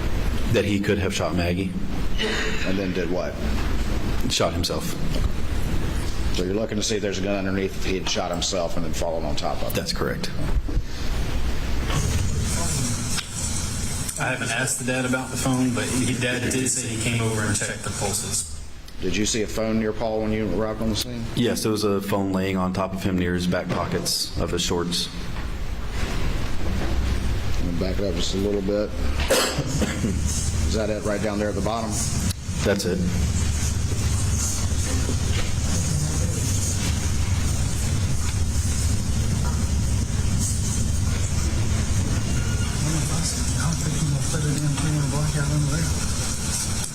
Not unless it's the shortest 300 blackouts ever been made. I don't think he put that phone back. I haven't asked the dad about the phone, but dad did say he came over and checked their pulses. Beyond that, I don't know what else they may have done.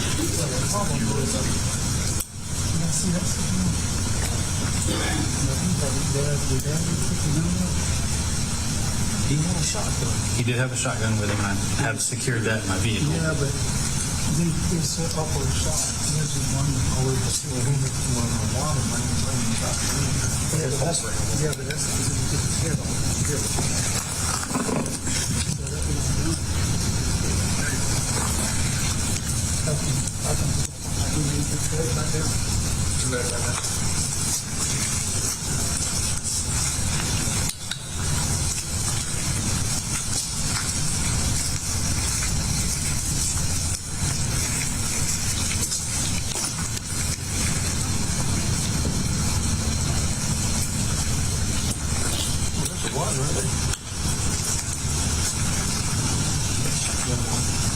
Yep.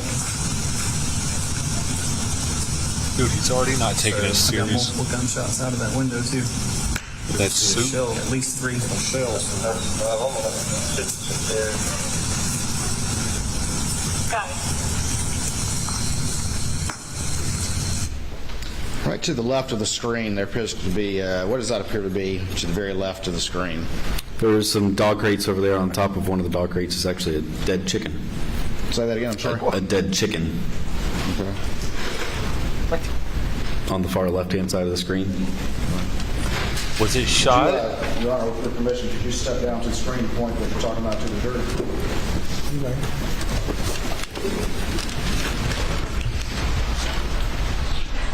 It's Yo. difficult to see, but right here on top of that small dog crate was what appeared to be a dead chicken. What is on her mouth? This lady. Do it again, please. This area right here. Right. What is that?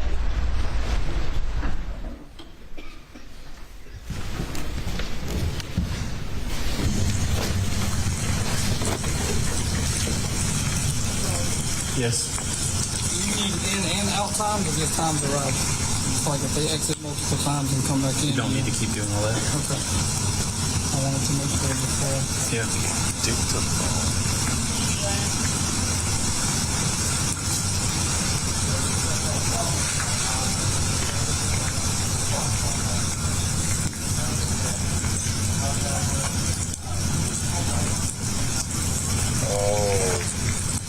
For transcription at a later time. Interesting.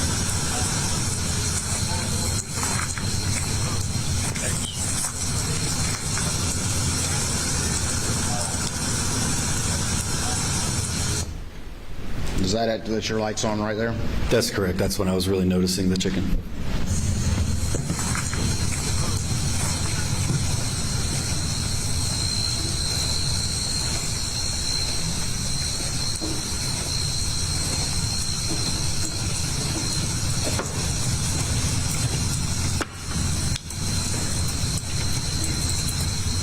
Did you see the size of that chicken?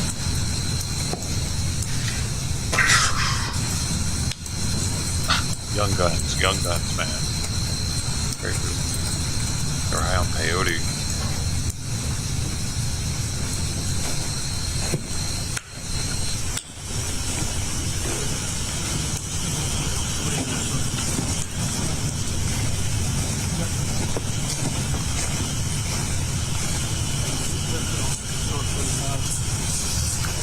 just so you know, I've got at least 5 holes in the window in the back of that shed where rounds were exiting out back that way. Which is going to be because of the what number? You used carry shotgun on the guy. It is currently in my vehicle. Yeah.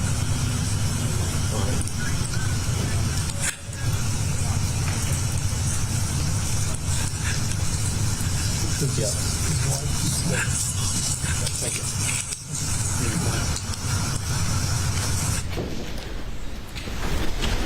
Where's the dogs?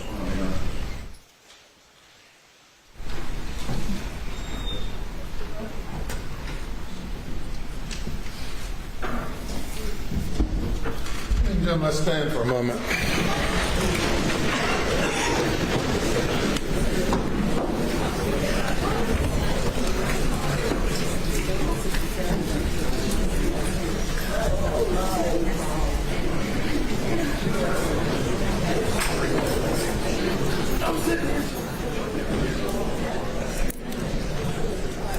Hey, yo, sick of five. I saw that.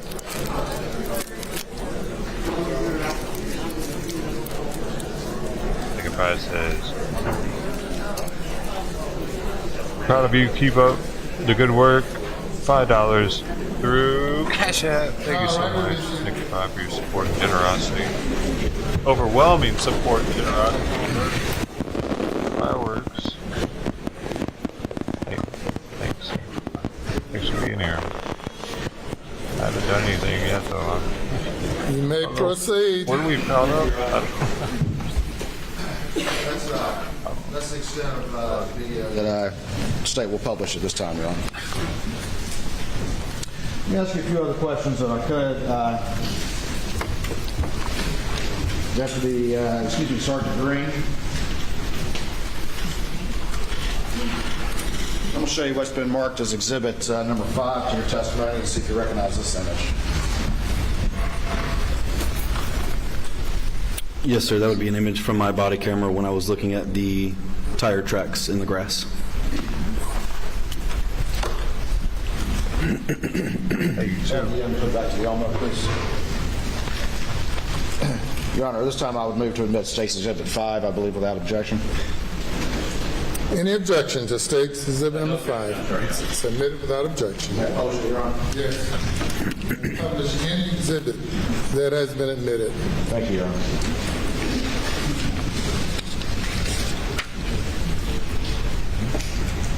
I want to make it pop up on the That's up on the screen that great, but who is that person in the image right there? That would be Mr. Murdaugh. All right, and then just kind of in this area, it's more clear on the video, but that would be the tire tracks you described earlier? Yes, where I'm shining my flashlight at that point is where the tire tracks were.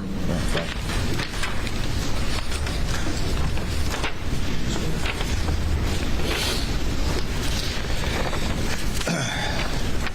We cut the video off after playing sort of the relevant parts, but what did you do for the remainder of this scene as the evening continued?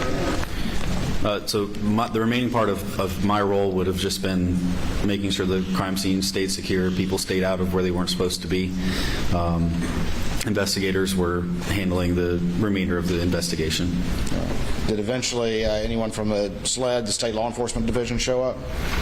They did. I don't believe that would have been captured on my body camera, but they did, yes. At some point, did you like to turn your body camera off? I did. I cleared it with my supervisor, Captain Krause, to ensure that I would not be needed for any additional investigative purposes, talking to Mr. Murdaugh, or handling any additional evidence. And once that was okayed, I turned it off. And so that was consistent with standard police procedures and practices and when to turn the body camera off? That's correct. You just didn't decide to do it willy-nilly or anything? That's correct. At what point, just roughly, do you remember, did you clear the scene or leave the scene? I don't think I left the scene until several hours later. Were you still there when SLED crime scene arrived? Yes. Did you remain the entire time they were there, or did you leave at some point? I would have left prior to the end of my shift. I couldn't tell you the exact time that it was, but they were multiple units, including SLED and Colleton County investigators, still on scene when I left.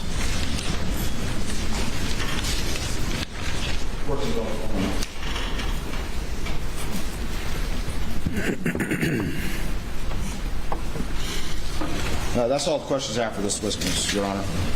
Cross-examination. Take set up some of the audio visual stuff. Ladies and gentlemen, we'll take a break at this time. Please go to the jury room. Please do not discuss the case. Take a break. Let's get. We got you on the board.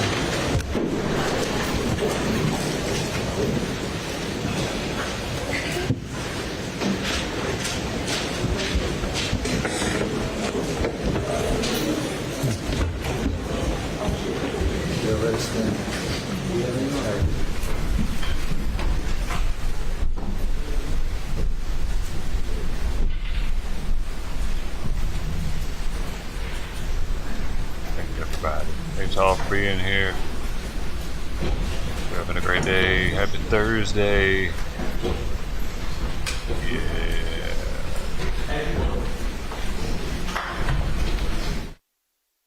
How long did he say?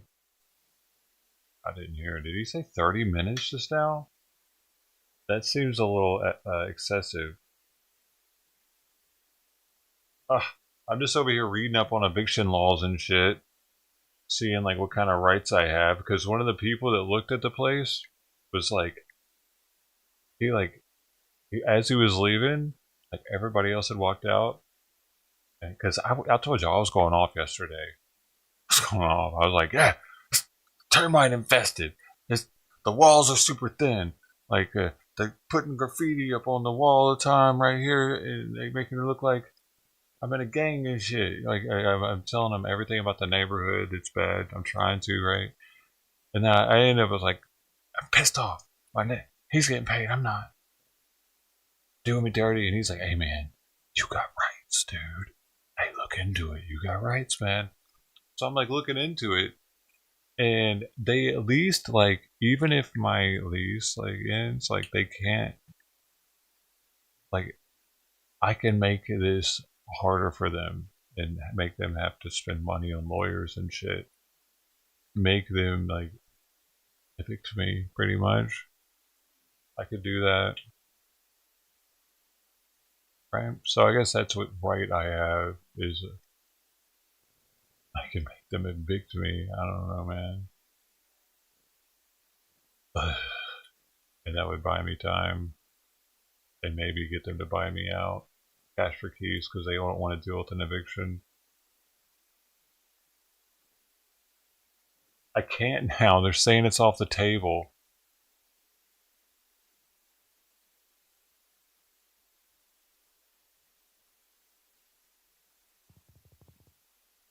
I've been here 6 years.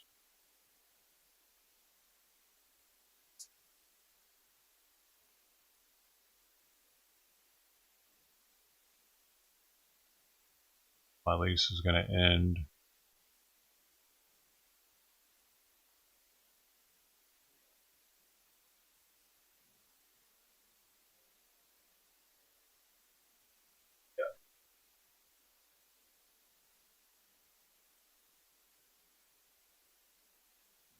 That's really on my mind a lot. I don't.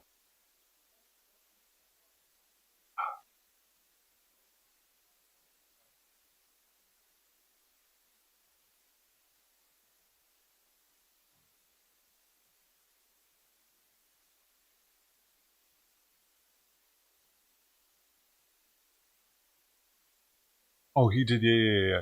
He definitely did. I found out for sure through multiple sources. He did a side deal with the owner, apparently. Or his son did. That's what I heard. His high schooler son did.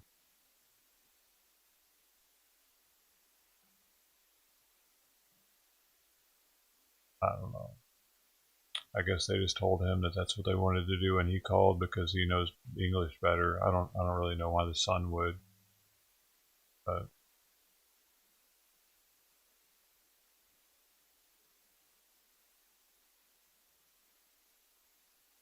yeah, the thing is they're doing it now. You know, like right now this is the worst time to move unless you're moving out of a house to rent instead because you know housing prices are about to tank. Because they probably are. Actually, they are actually definitely going to start tanking.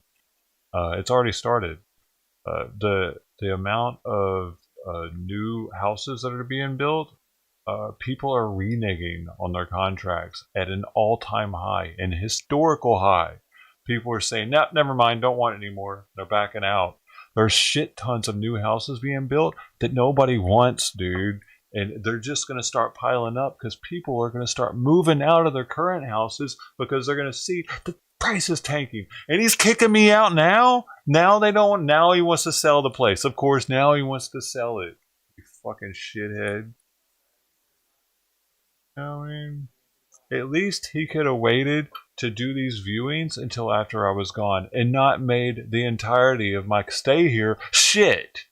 Having to worry about he's going to come through at any moment. I'm going to have random people coming through watching me cook dinner and shit. And I got to make sure Simon doesn't get out. And they're tracking their dirt all through the house because I'm not going to ask everybody to take their shoes off. It's just like this. Because then it just gets too weird. God, I'm sorry. Could you please take your shoes off? Hi, welcome back. I'm not trying to be friends with these people. I just want them out of here. Don't get comfortable. Don't take your shoes off. God dang it. Hurry up.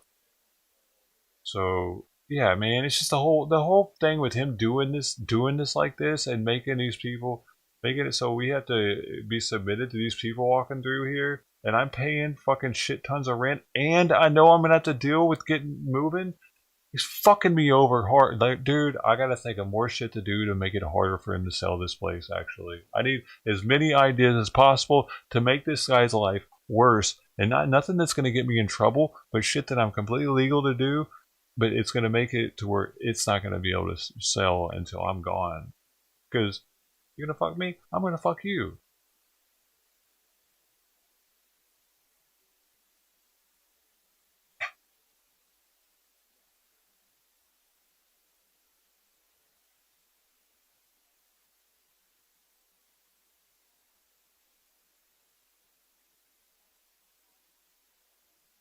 What? Problem was, new owner took my rent, never paid a dime in mortgage. Oh, wow.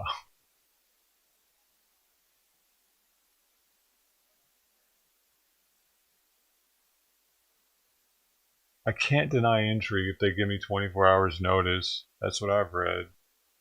All they have to do, anytime, they can just be like, "Hey, we're going to be by tomorrow," and as long as it's 24 hours, I have to let them in. If I deny them entry, they can evict me as a fault eviction.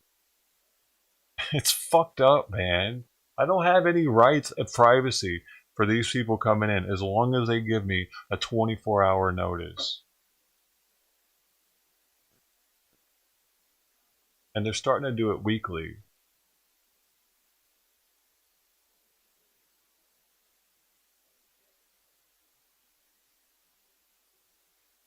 I had 10 people come through last night.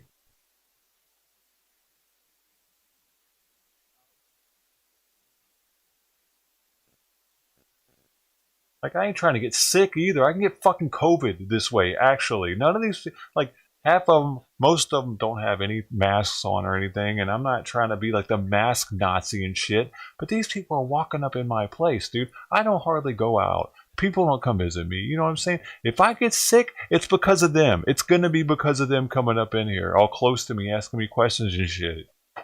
Actually, because they're like in close proximity, because I got clutter, man. I can look like a fucking hoarder in there. So we're walking by each other kind of close sometimes to get by because I got to get Simon real fast or whatever. You know, it's like they're putting me at risk at the same time as inconveniencing me, and I have no privacy, invading my privacy. And they just increased my rent twice this year. Fucker. I need to be getting paid more than this dude got paid at this point. I'm going to have to deal with it for longer.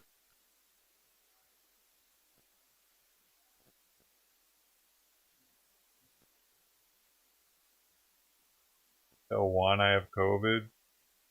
Why doesn't give a shit if I have COVID? Mine's not the owner. Mine's my neighbor.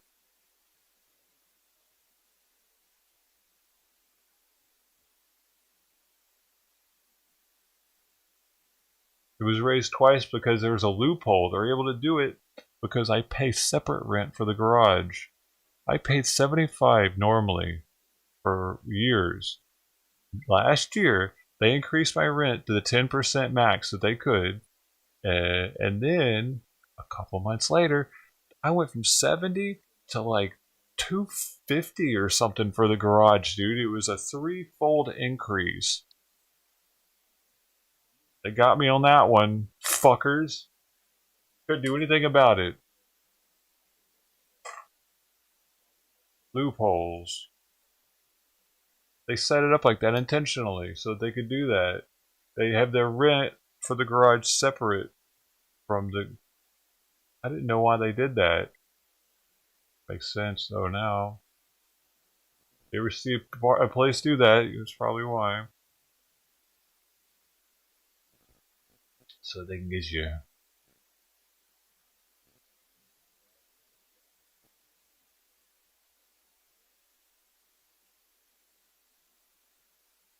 And these are things I'll bring up if we go to eviction court or whatever. I'm gonna be like, I'm trying to get back some back pay or some shit in the matter.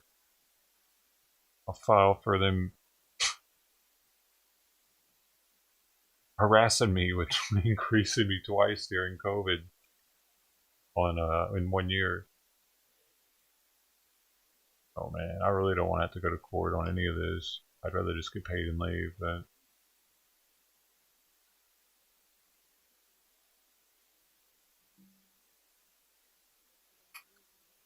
maybe I could do that, claim to have COVID.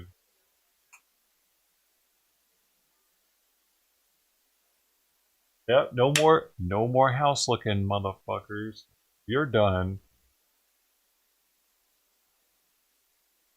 Damn, I probably could do that, dude.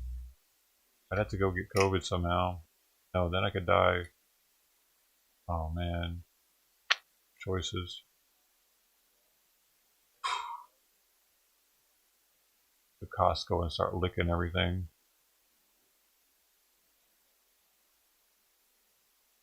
Or the hospital start licking everything.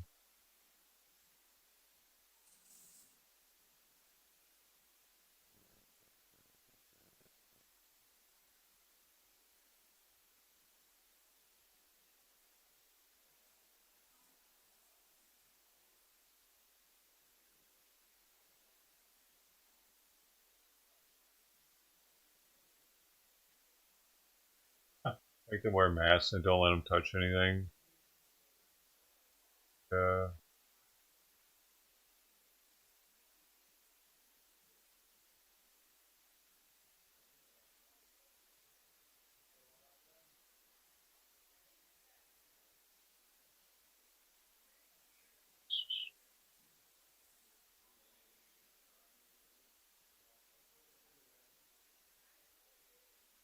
Somebody's up to. Don't get why getting just one of us out would be good enough for him.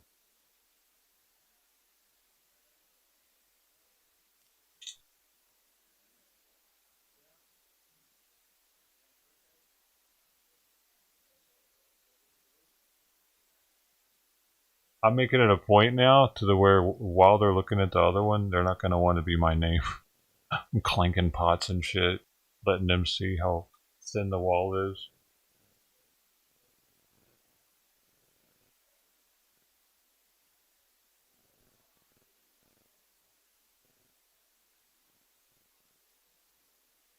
Dude, it's what's making me want to buy a home. It's the worst time in history to buy a home. So,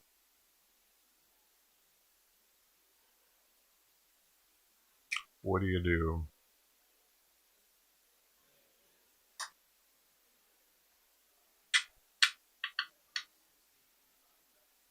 I don't want to stay and rent from the new owner.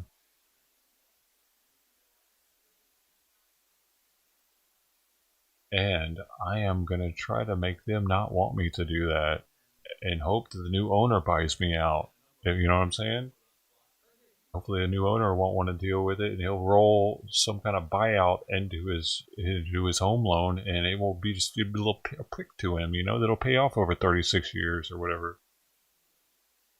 What's an extra, $30K or 30 something years? I ain't gonna even feel that, huh? Forget about it. Forget about it. We'll see, man. I still got some months before it really comes down to it, but yeah, it's not knowing what's gonna happen, and I wake up thinking about it now. I don't know what I'm gonna do, man. Bad time to move. All around. Rentals are getting swamped, dude, because people are selling their houses. Everybody's trying to get out of their houses.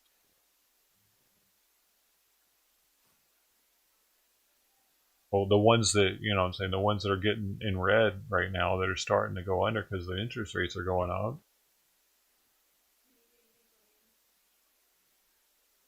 Those people are selling and trying to get back into rental properties now.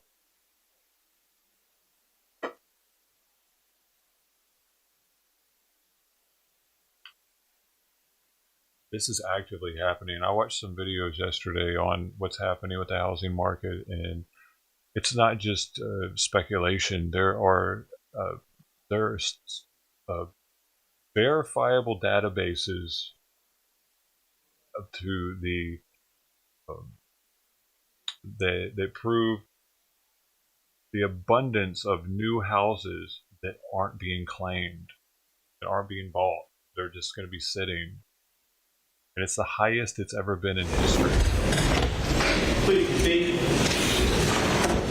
And they're continuing to build.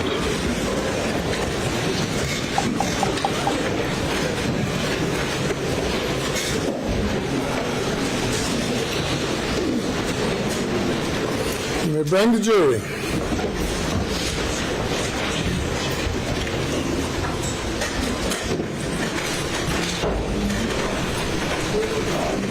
The prices are going to have to come down, dude. It's inevitable. It just hasn't happened yet.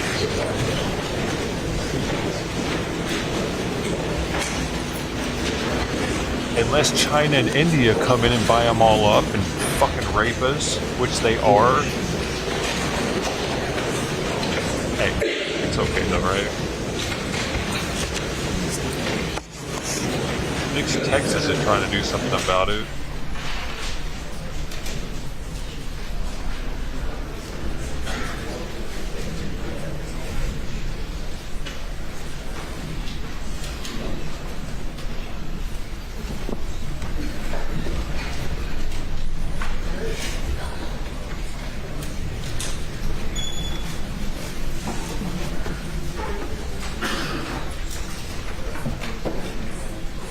Defense is gonna. Let's go.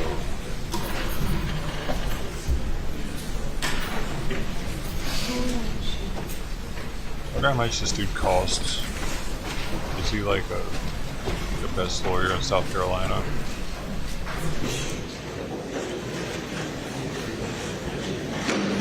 He looks like a South Carolina lawyer. You may proceed. Lots of bourbon. He's had lots of bourbon.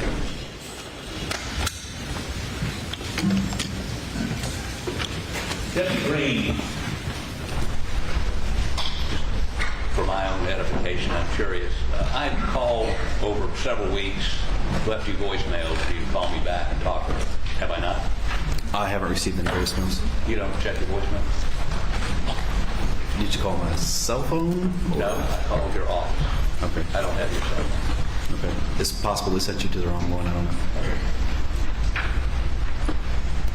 But you've spent an extensive amount of time talking to Mr. Waters about your testimony, have you not? I've spoken with him a few times, yes. How many times?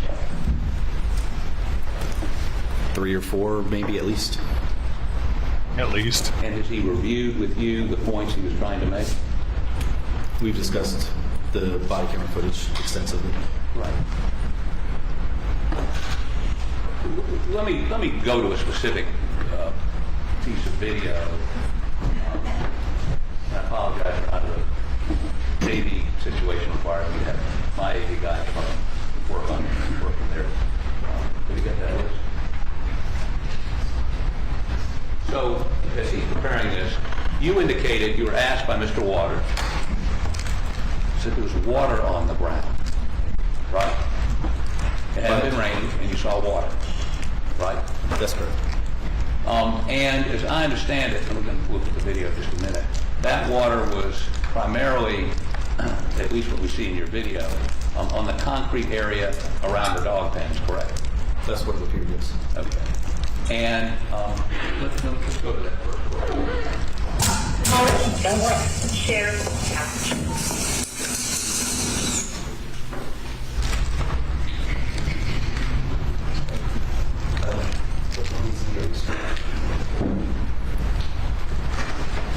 Sorry, Your Honor, the technology is difficult. Right now. Right now. Got it. Share. Go ahead a little bit further.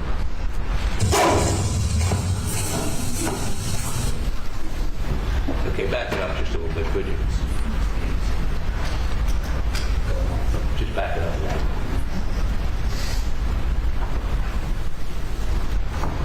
Okay, yeah, now start right there. I think I just stopped for just a second.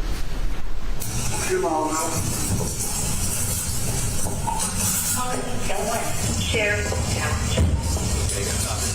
Now, you're walking down in front of the dog pens. Is this the water you're referring to? Yes. And you have dogs. I have one dog. You don't keep him in a pen. No, he stays in the house. Okay. But if you had hunting dogs and you had this line of, how many pens do you think there were? I honestly couldn't tell you. I mean, there's a lot. 8, 9, 10? Sure. And are you familiar with the concept of washing a pen out after a dog defecates in the pen? I've never personally done it, but I'm sure that's what you would do to clean out a pen. Okay. And in the pen, I mean, there's water inside the pens and outside the pens, correct? That's what it looks like. Okay. Go ahead. Okay. Go to the next one.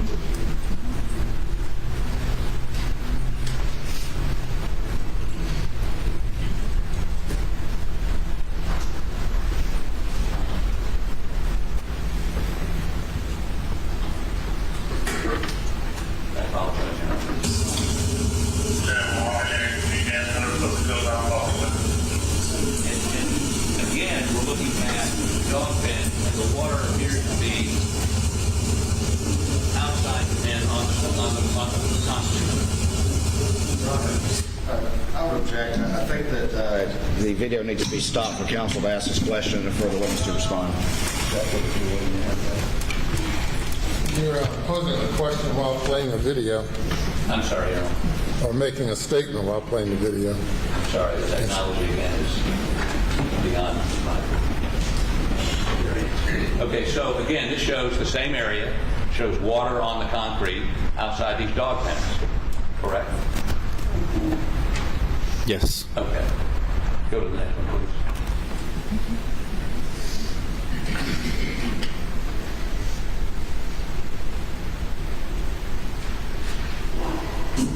You don't need to keep doing that. Yeah.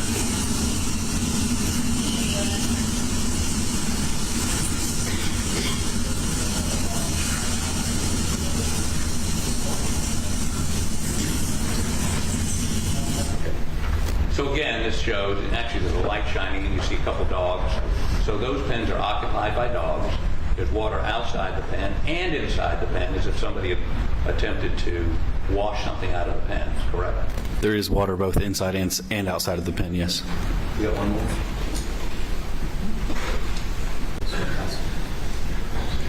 No, listen. So I want you to go to the transcript. You need to switch it to the position.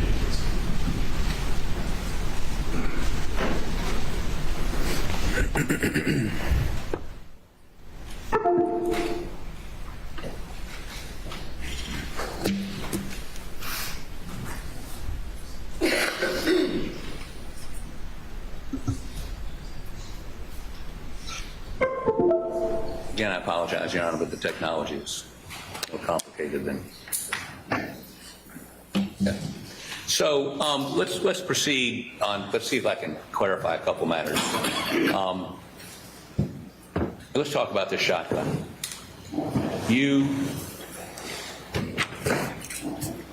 This is the shotgun that Mr. Murdaugh was carrying or had leaning up against the car when you got there. Is that correct? It was leaning up against that vehicle, yes. And according to what you testified to just a moment ago, these are the shells, the chain of custody on the shotgun and the shell. They went together. Whenever I released the shotgun to the SLED agent who took possession of it, I was unaware of any shells that may have been inside of it at the time that it was handed over. That was what was discovered inside the gun, is my understanding. Okay. Where did that chain of evidence document? Okay, would you publish this to the jury, please? You would like me to read it? Yes, please. The Camo Benelli Super Black Eagle 3 12-gauge shotgun, serial number U573210E17, one unfired shot shell 12-gauge Federal, one unfired shot shell Winchester 16-gauge. Okay, so there's a 12-gauge shell and a 16-gauge shell. Yes. 12-gauge shotgun. Yes. This may be way beyond your experience, but can you fire a 16-gauge shotgun shell from a 12-gauge shotgun? I wouldn't recommend trying it. You recommend what? I would not recommend trying it. I don't know that it would actually work or not. Could it result in damage to the person trying to fire the shotgun? More than likely. Jack, he's already said he doesn't have the answer to that. Objection's overruled. So you would not, you can actually harm yourself if you blow up if you pull the trigger on a 16-gauge and a 12-gauge shotgun. I've never tried it nor seen it tried, so I don't know. And the reason you don't do that is because you could have personal harm from doing it, right? It's possible. So this shotgun, according to the chain of evidence you just read, had a 16-gauge and a 12-gauge in it. Correct. And was leaning up against the car. It was. The shotgun was. Now, I'm sort of interested as to... Sure. I'm sort of interested as to why... well, let me just cut the chase on this. There's discussions on this tape, or maybe others, that there was a theory that Paul had shot his mother and then shot himself. Is that correct? That's out on the scene. Yes. Because she had been shot multiple times, and he had been shot with a shotgun. At least one of the shots, y'all believe was upward. That's why his brains were all over the ceiling. That part, I don't know. I wasn't involved in that part of it. At the scene. I did not discuss anything being shot upward. I don't recall saying that. Did you hear discussions to that of your fellow officers? Of a shot being fired upward? That's what it looked like they were saying, yes. Okay. And further, I think in front of you, one of the officers saying that brains are on the ceiling, there's blood all over the place, correct? I don't recall them saying brain was upward. I don't recall. Okay. And further, you, as you're discussing this with them, indicate, let me make sure I get this correct.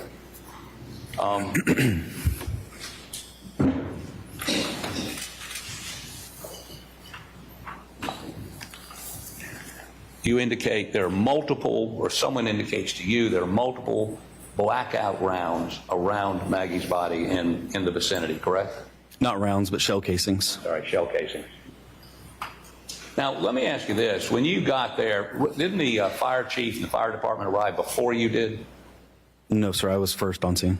Okay, did they arrive while you were there?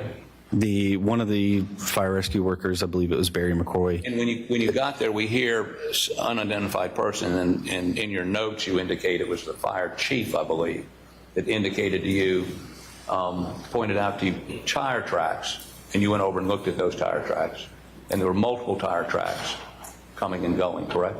I don't know that someone indicated them to me. I believe I just saw them.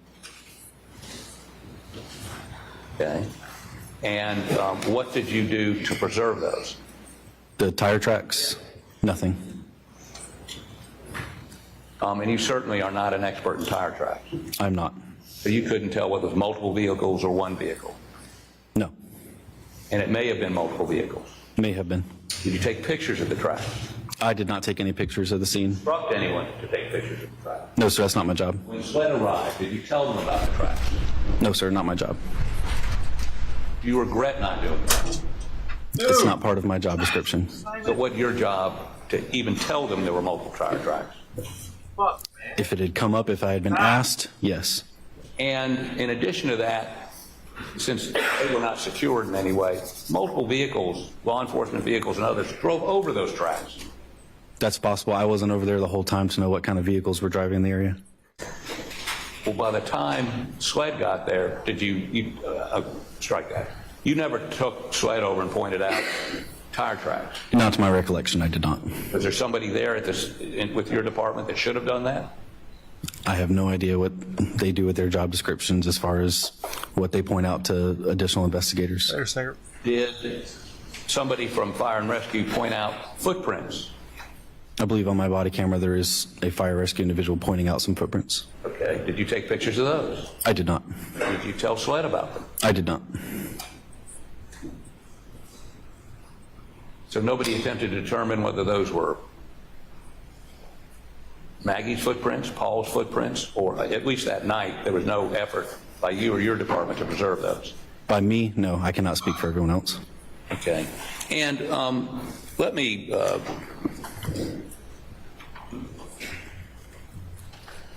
ask you this.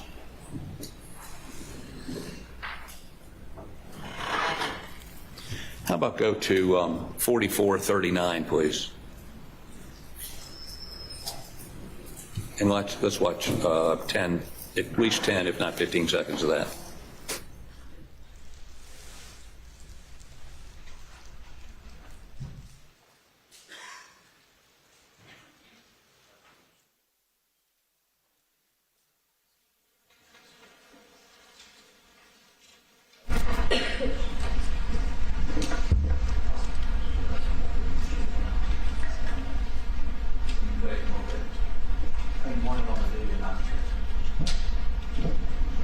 Hey, back, y'all. Y'all leaving anyway. I'm fucking leaving too. Fuck it, let's all leave.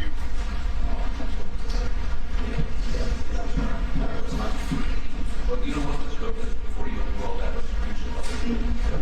Sure.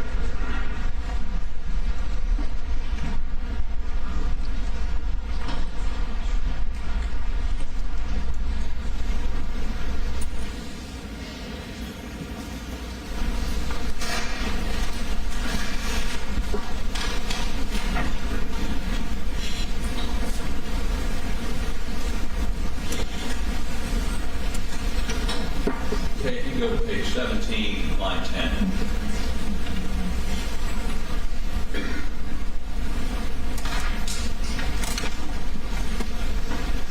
Your Honor, I'd object. Putting a transcript is not... No, we're going to play the video. It's up on the screen. It's up on the screen, Your Honor. I'd object. I apologize. Can you take it down, please? We have to prepare the transcript to sync with the video. Okay, well, I object to that. Your Honor, I object. This transcript's not been provided. There's no need for a transcript. The officer is here. They can play the video and he can comment on it. The transcript being offered. I'm using it to direct the audio-visual man to... Well, you have questions for the witness, questions for your IT guy. You're just reading, ready to proceed. I understand. We're waiting for you. Okay.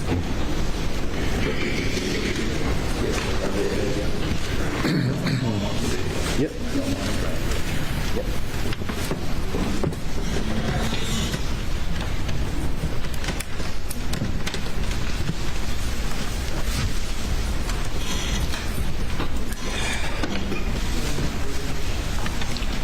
I'm ready. What was the time? 17? It's page 17. Line, start with line 8. No, I don't. I don't have that. Just sync with the plan. It's not.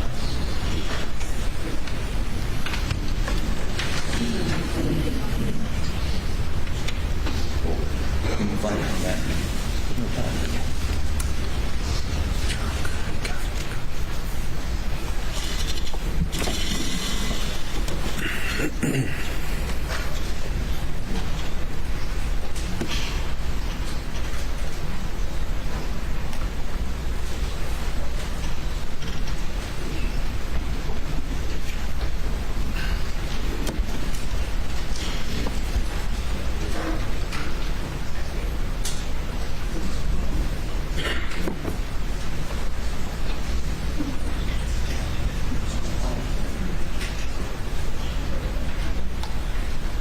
Let me,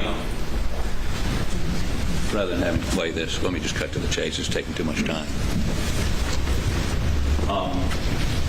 On this transfer, on this tape, fire rescue person says to you, I believe you agreed with me, set of prints behind the trailer. You were told there's... Jack, he's publishing again this I'm transcript. not publishing, I'm asking. Did you... I object. I haven't heard a question yet. I'd like to make one. Were you told by fire and rescue there's a set of prints behind the trailer? Yes. Okay. And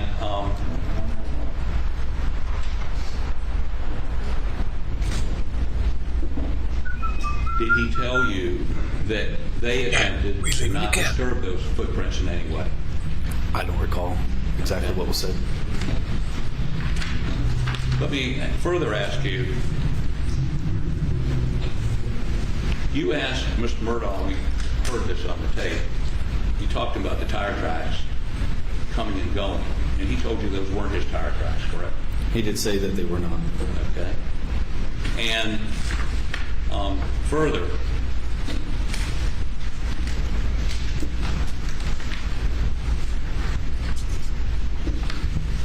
he indicated to you, Mr. Murdaugh did, that he felt this was related to the boat case, and you indicated you knew about the boat case, you read about the boat case. Paul had been charged with 3 counts of felony DUI, killing a young girl and wounding 2 others, correct? I don't know much details about that case. I really don't. Okay.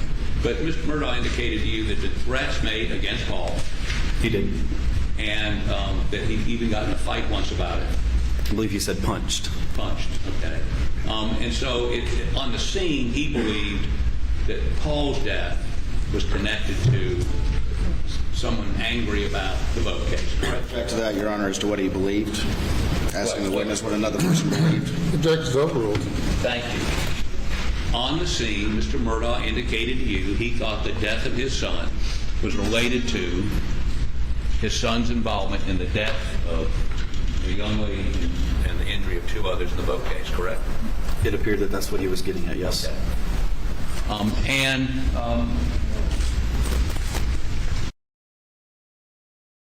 On the tape. Now, let's talk a little bit about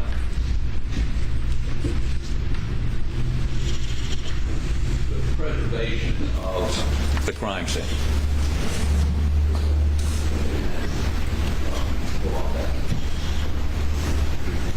What did you do other than put yellow tape up to preserve the crime scene? That is about the extent of my job, is to put up the tape and make sure people that don't need to cross it don't cross it.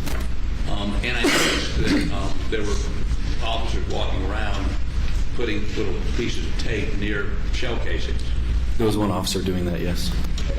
And in the process of doing that, I didn't see any lights other than maybe a flashlight. Were there any, did y'all put up any sort of high intensity lights so people could make sure they weren't stepping on something in the dark? At that point, there was no light, no additional lighting that had been put up. No. But you and your officers were walking through that entire area, is that correct? We were walking in the area, yes. Okay, and did you actually walk, I mean, the feed room, and let me, maybe this is the best way to do this. Oh, pictures, please.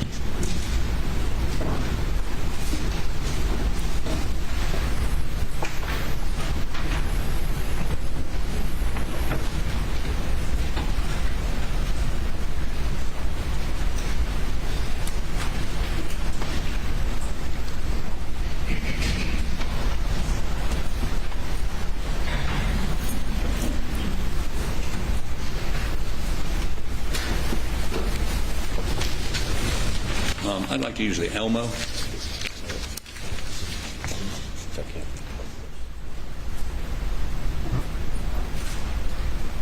can enlarge this screen here. Oh no, nobody has them enlarged right now. Sorry. Both the other streams are just on Murdaugh.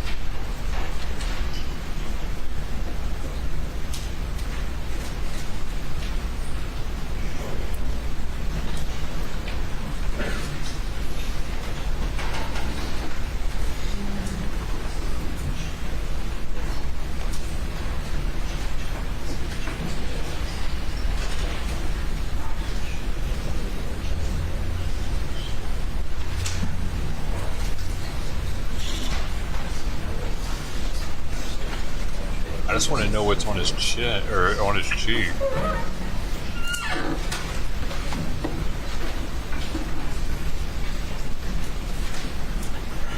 I have two photographs. I'm going to use the Elmo in just a moment to show this witness. I'm going to offer these into evidence without objection by the state, as I understand it. Once they're marked, I have no objection. I would note they're graphic and they need to be shielded from view. Elmo ready? They can be marked. What would the exhibit numbers be for the defense?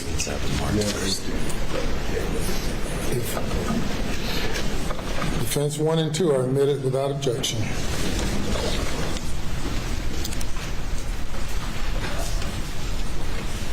Okay. So, thank you. I'm going to first show you the picture. See if you can identify it, please. That would be a picture of Paul. And the second one, which would be exhibit number 2. Picture of Maggie. And when you say picture of Paul and picture of Maggie, these are crime scene photos, correct? They appear to be, yes. Is this what you saw that night? Yes. Both of these pictures? Yes. Accurately depict what you saw that night? Yes.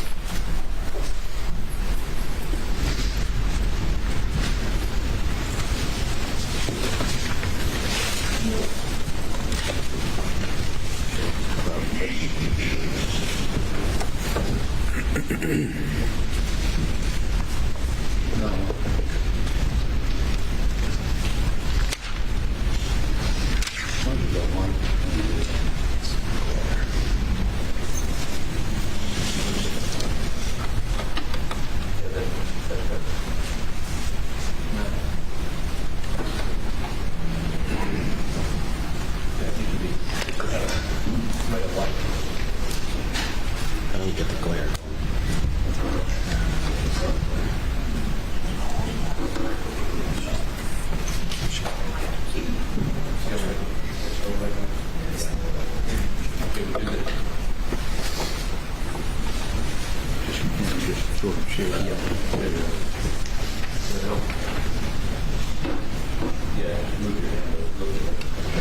Got the screen right there, you can check.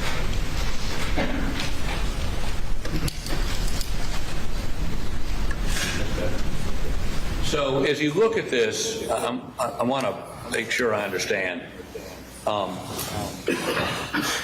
One of Paul's feet is still inside. This is the feed room behind him, correct? Yes. And this is his head, lots of blood, and this would be a part of his brain lying next to him, correct? I don't know if that's part of his brain or not.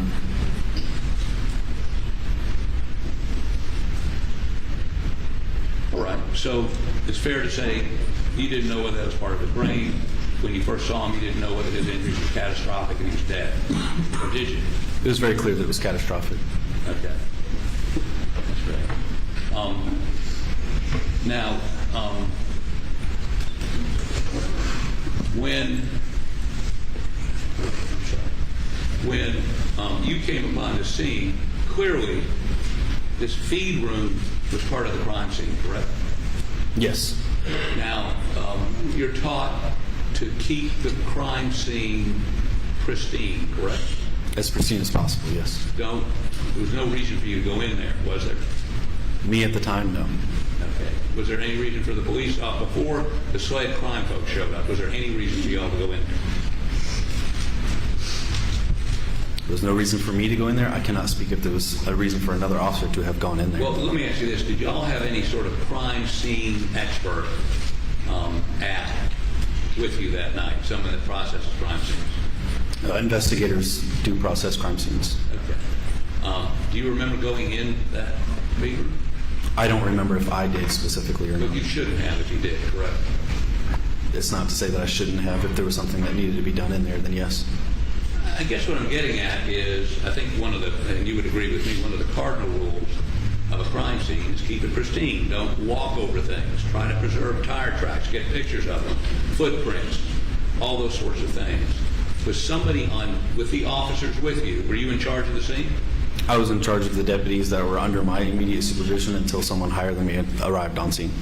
And were those deputies directed by you or anyone to do something to preserve the tire tracks? Pictures? Cordon them off? Cover them up? I did not give anyone that instruction, no. So you didn't do that. In terms of Paul, where Paul was laying, was anybody instructed, put a cordon around him? There's no reason to go into the feed room. There's no reason to do anything obtrusive until the SLED crime scene process. And they're on the way at this point, right? I believe they were, yes. And so if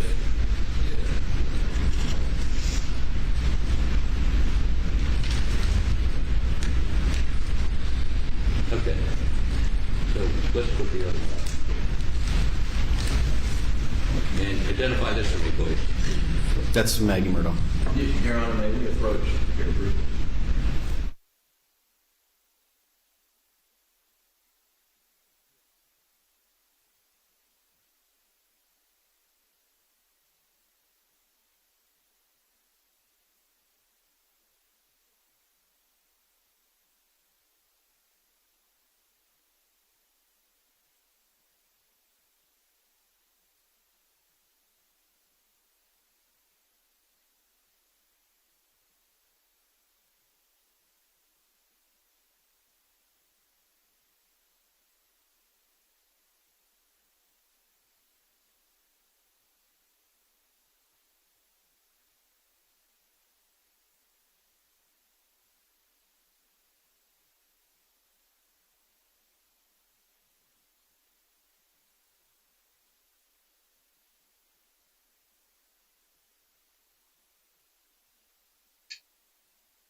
Stop bugging me.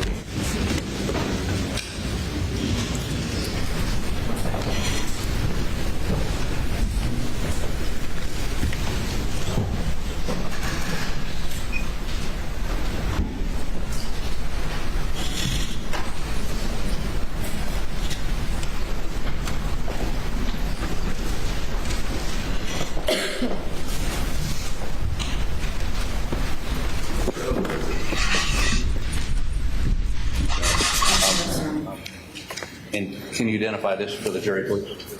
That picture? Yeah. It's Maggie Murdaugh. After she's been killed. That's correct. And by the way, when you saw her was it apparent that she was deceased? You believe? But have you ever seen a dead body before? I have seen multiple, yes. Many, right? Yes. So you're sort of an expert in this area, who's dead, who's not, who ought to get EMS there to check them out or not, correct? You make that call often? Yes. Okay. But you could understand, obviously, Alex Murdaugh's concern that they might be alive, that maybe, you're not saying that he shouldn't be concerned if somebody check out both Maggie and Paul to make sure they were dead, right? He was very concerned about that, yes. Okay. Now, as to Maggie Murdaugh, we see these numbers. Did y'all do these numbers, or were they done after y'all were there? I don't know when those numbers were done. They were not placed by myself. For your team? I can't say that for sure, certain. We see that in the video, that they're putting down yellow tape. They're not putting these down, correct? That's correct. Now, you also, according to the video we saw, a number of your officers are walking around marking where cartridges are, right? They were. Did they pick any of them up? No, not to my knowledge. Well, later on, we see them talking to you and others on the video where they're saying these rounds came from a blackout. They were blackout rounds. For blackout. 300 blackout, yes, sir. Right. Did they get down on their hands and knees and look, or did they? You would have to ask them. I don't know what they did to know that they were 300 blackout rounds.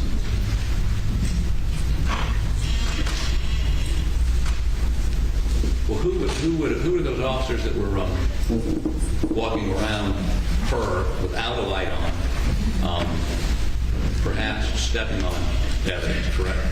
Who were those officers? Deputy McDowell and Deputy Pruitt were both in that area. Were they doing that pursuant to your instruction? They were not specifically instructed to do it. They just took the initiative to do it. Okay, I'm done with Elmo. I want to play.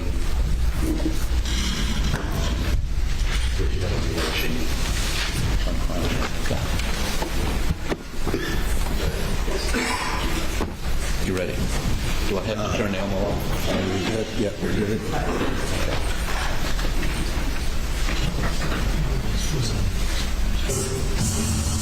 Well, the desk over there. Okay, so this is your officer is putting a sheet on Paul's body? Not putting a sheet on. The sheet was already there. Already there. Okay, continue, please. People just won't do it. Fire rescue might have some more sheets we can steal. That's why it shouldn't be there is. There's more on this side.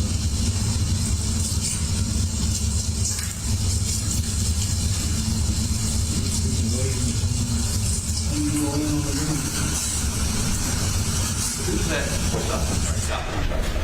Who's that standing inside the feed room? Just inside that doorway was Deputy McDowell. Okay. Were you the president? Oh, is that your body cam? So you're watching him do it, right? That's correct. Should he have done that? Stand where he's standing. Standing inside the feed room. It's part of the crime scene. We're all standing inside the crime scene. Inside what? The crime scene. We are all standing in the same crime scene. I understand the same crime scene, but clearly you believe, based on discussion, and everyone in your unit believed, that the fatal shot was made where he's basically standing, correct? That in that area. Where we are all standing. Yes. Yes, sir. Is that procedure to walk around on top of an area where shots have been fired? That perhaps, and I think even in this they're talking about tissue or brain matter laying there. I mean, aren't you supposed to? You don't put anything on your feet. Is there a question? There's not a question in that statement. Mr. Stain, you must pose questions. Did you in any way have your men or women put protective gear on their feet? I saw you put gloves on, but did they put anything to insulate themselves from contaminating the scene? On their feet, no. In many instances, departments around the country have people dress in a gown to keep their DNA, their hair, from contaminating the scene. Did you do that? We do not on road patrol of Colleton County as standard practice, no. You do not do that? Not a standard practice, no. Have you ever done that? I have not. Have you ever had something covering your feet when you're walking on a crime scene? I couldn't tell you that for sure. Now, if we later on find, and did you notice bloody footprints? Well, first of all, did you notice bloody footprints inside the feed room? I don't remember seeing any. Sorry? I don't remember seeing any bloody footprints. Okay. If there were bloody footprints in the feed room, could they have been created by you or your men? They could have been created by anyone walking in that area, sure. And you're walking in there, or your men are walking in there, correct? Yeah, correct. And you think that's standard operating procedure? Well, you do your best not to contaminate anything. And this is your best? What you're looking at right now is standard procedure. To walk in an area where there's blood, where there's brain matter, where there's, and I believe there's wadding laying on the floor? I don't recall. But you would agree with me that you have these procedures so that you don't contaminate the crime scene, so that you don't destroy evidence like those tire tracks or those footprints, or leave your DNA, or in some way alter the scene so that if, I mean, you would agree with me, so that, let me finish the question, so that if there is exculpatory or inculpatory evidence that would help you find the perpetrator and prosecute him, or evidence that would clear somebody, that was destroyed. Some of that was destroyed that night because you, your department, and maybe even SWAT, did preserve that evidence. Isn't that correct? I'm not sure if I fully understand your question. The question is this: if you were, If you are exfoliating, your men are standing in the spot, and there was evidence there, or the tire tracks that weren't preserved, or the footprints that weren't preserved, that evidence could either incriminate somebody or exculpate somebody. Could, correct? Could, yes. That's why you don't do this, right? That's why you don't contaminate the evidence, correct?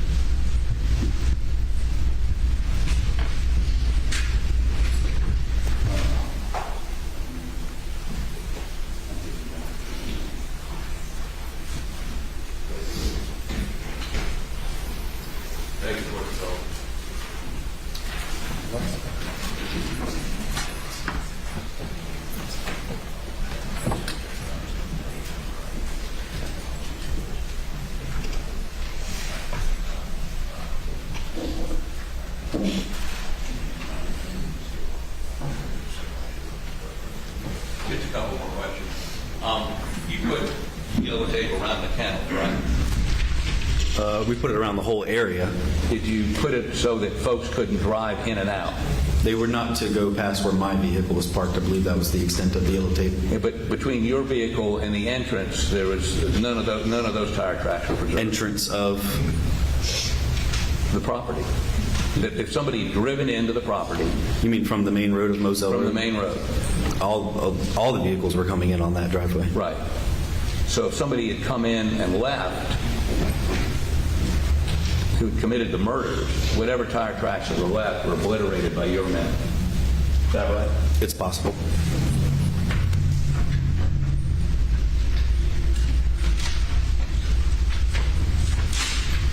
Were you there when the coroner arrived? Given my extent of the time there, I would assume so, but I don't remember. But you don't remember seeing the coroner? The coroner? I may have. I don't remember specifically. Apparently, according to the body cam, you didn't talk to him. Not on my body camera, but it could have been after the body camera was turned off. I don't know. And why did you turn it off? Why was the body camera turned off? Yes. Once my specific job of doing any primary investigation after my initial arrival is completed, and I'm not going to be doing anything further to investigate, it's no longer needed. Thank you. Answer any follow-up questions. But remember. Thank you, Your Honor. May it please the court.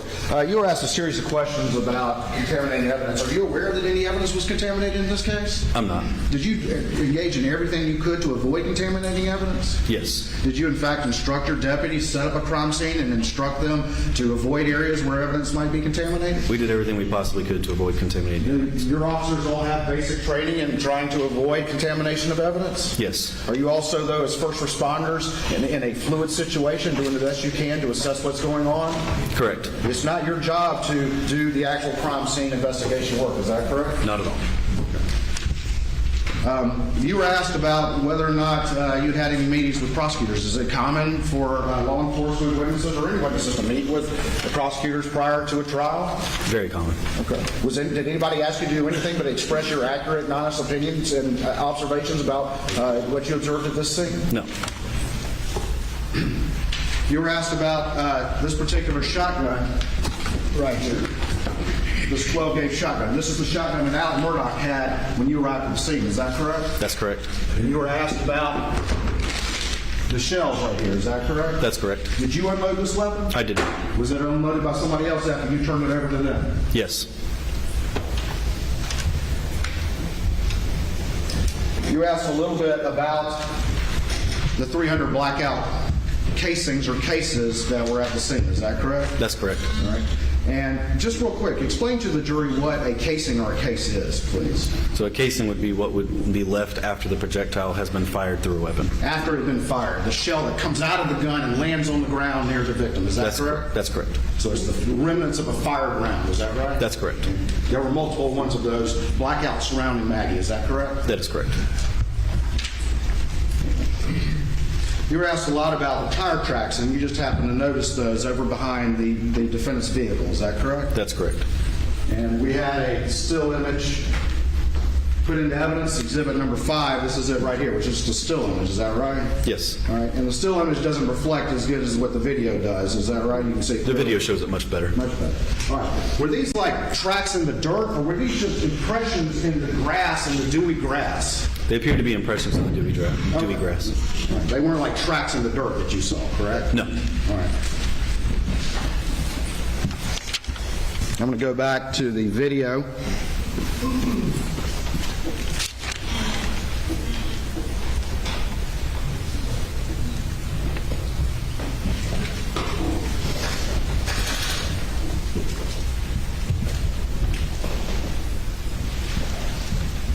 I'm playing it at approximately 25 minutes and 11 seconds. Maybe.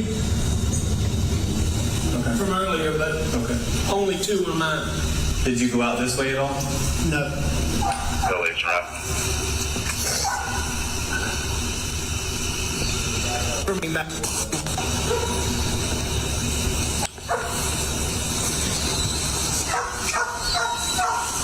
Let's go over to that corner of the building.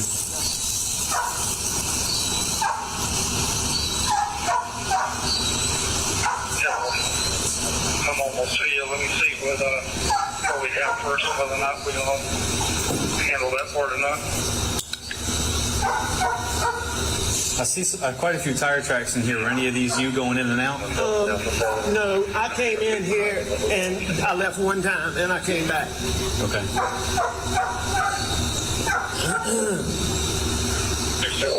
But the rest of them, maybe from earlier, but only 2 were mine. Did you go out this way? So the images that we just saw, those were the dewy impressions in the grass that you were just talking about, is that correct? That's correct. And the defendant said 2 of them were mine and the rest of them may have been from earlier, is that correct? Yes.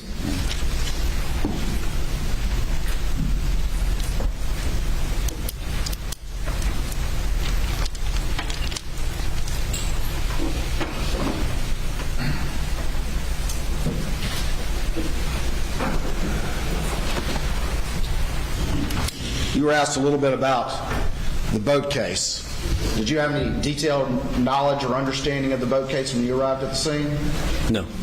You just knew very generally that there was some boat case, is that right? Yes, it had been in the news. Did you even realize that this was that Paul Murdaugh when you arrived on the scene?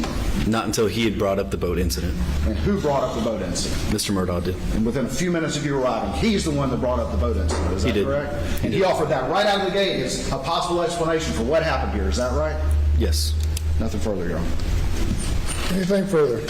Your Honor. Did you find it unreasonable for him to say that his son, who'd been involved in this incident, who'd been threatened on numerous occasions, been punched, he told you he'd been punched, right? He did. Okay. That was a possible explanation, not implausible, for somebody killing Paul. You didn't bite back on him, did you? No. And it was, in his mind, apparently the only reasonable explanation that occurred, right? I don't know what was in his mind. Well, I mean, that's what he told you. That's what he believed. That was the statement that he made, yes. Okay. And just one other follow-up question. You were asked if there was any evidence, the dewy tire tracks. This was at 10 o'clock at night. Was there dew on the ground already? It was pretty humid out. There was a lot of It was dew. humid? Yeah. It wasn't like in the morning? This was not morning time. So,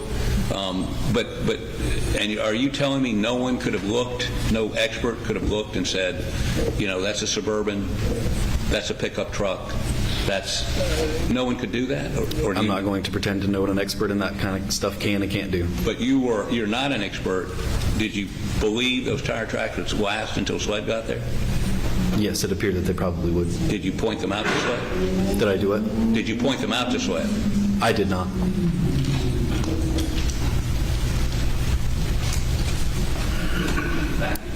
You may step down.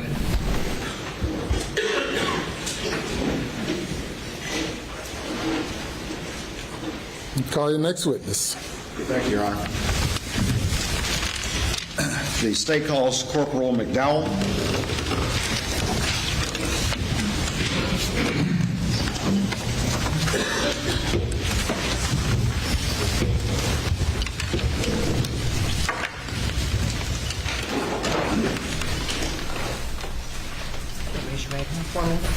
Do you solemnly swear or affirm that the testimony you give to the court in this trial shall be the truth, so help you God? I do. Thank you. If you'll have a seat and adjust that microphone, make sure you speak into that microphone. State your name and spell your last name, please. My name is Chad McDowell. The last name is spelled M-C-D-O-W-E-L-L. Corporal McDowell, how are you doing today? Good. Tell the jury where you work, please. I work for Colleton County Sheriff's Office. I'm assigned to the road patrol as a canine handler. Okay, and can you just give us a quick background of who you are, where you grew up, and how you ended up in your career in law enforcement? Sure. I grew up in Colleton County, went to Colleton County High School, went to college at Tri-County Technical College, where I studied criminal justice. Once I reached age, I came home, was hired by Colleton County Sheriff's Office, left for a couple of years to go work for Jasper County, and then came back to Colleton. I've been assigned to road patrol at Colleton. All right, and what year did you first start working for Colleton County Sheriff's Department, or began your law enforcement career? 2016. All right. And what's your current, you said you're a corporal now, is that correct? Yes, sir. And what is your current assignment? What are your duties? I'm still assigned to road patrol. I'm a canine handler. All right, you say canine. Explain to the jury what that is. So I have a canine that is assigned to me. We respond to certain calls, or if we're requested by another deputy for narcotics searches for suspects, things of that matter. All right, and canine is a dog, correct? That's correct. All right, what's your dog's name? Evo. Evo? What kind of dog is Evo? He's a Belgian Malinois. Malinois? Yep. Is that kind of like a German Shepherd? Kind of short-haired, pointy ears. I got you. Short hair, pointy ears. Is Evo typically with you when you're out on patrol? Yes, sir. Was Evo with you the night of June 7th, 2021? Yes, sir. Were you a corporal then at that time? No, sir. I was a deputy. All right. And who was on the squad that you were on? Sergeant Daniel Green, Corporal Elise Janicki, myself, and Deputy Pruitt, Cody Pruitt. All right. And so who was your immediate supervisor? It would have been Corporal Janicki. Okay. And then above that is? Sergeant Green. All right. And then above that? Lieutenant Nettles. All right. And then above that? Captain Krause. Okay. All right. What shift were you? Were you working the night of June 7th, 2021? Yes, sir, I was. And that was in Colleton County? Yes, sir. And what shift were you working that night? Night shift. Did you ultimately respond to a call for service at 4147 Moselle Road? Yes, sir. And you actually went there? I did. And did you come to the incident location at the kennels at that property at 4147 Moselle Road? I did. Is that in Colleton County? It is. Were you, when you arrived, what other first responders were on scene to your recollection? Sergeant Green was there. There was one other fire rescue personnel vehicle in there. I believe the rest were staged, best I can remember. When I say staged, I mean at the head of the driveway. There may have been a couple of other apparatuses on scene. And which, do you recall which driveway you entered? Did you enter the driveway near the kennels? Where you came from the Yes, kennels? sir. It was the same driveway everyone else entered. So you were parked behind Sergeant Green? Green's? Yes, sir. Okay. What did you do after that? After you got out of your vehicle, what did you do? I approached the crime scene. I was trying to make my way to Sergeant Green to see what he needed me to do. I made my way through the crime scene as carefully as I could. And I approached Sergeant Green,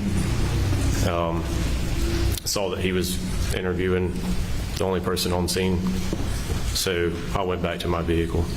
Okay. And did you see who he was interviewing? Mr. Murdaugh. Yes, sir. Do you see him in the courtroom here today? Yes, sir. Can you point him out? Yes, sir. He's in the middle, navy blue suit. Your Honor, can the record reflect he's identified the defendant? It does. I'm going to show you what's been marked as Exhibit 6 to your testimony. No objection. Admitted, not objection. And this is a disc, but I want you to take a look at it and see if you recognize this disc. Yes, sir, I do. All right, and what is on this disc? It'd be body cam footage from my body cam that I wore. All right, and how do you know that this is that body cam footage? It has my initials on it. All right, so you reviewed this and put your initials on it, is that correct? Yes, sir.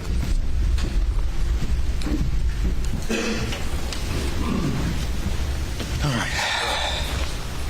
My phone's not in here. I'll be right back.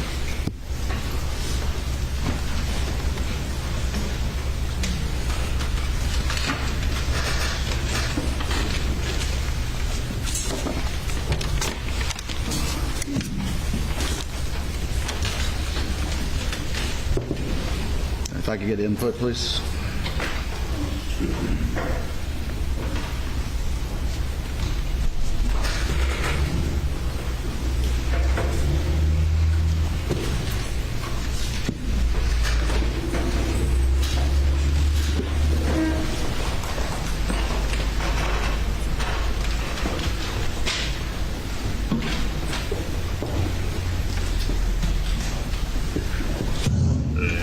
Let me ask you this. When you got this call for service, were you currently on another call for service, or are you just out on patrol? No, sir, I was just out on patrol.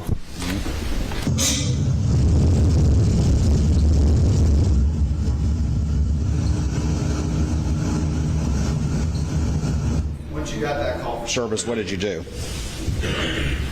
Did you activate your lights and sirens? Activated lights and sirens and responded to the incident location. And once you do that, do you make all haste to get to that incident location as fast, but it also as reasonably safe as you can? Yes, sir. Is that standard operating procedure? Yes, sir.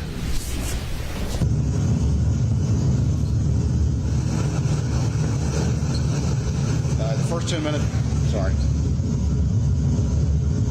The first 10 minutes of this body cam are essentially you driving to the scene. Is that correct, roughly? Yes, sir.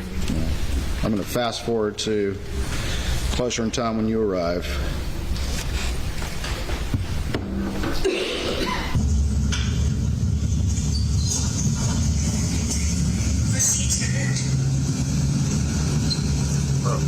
I heard proceed to the route. What was that? I had a GPS activated on my phone. Just like most people use. Is that right? Yes, sir. Okay. Take a slight left turn.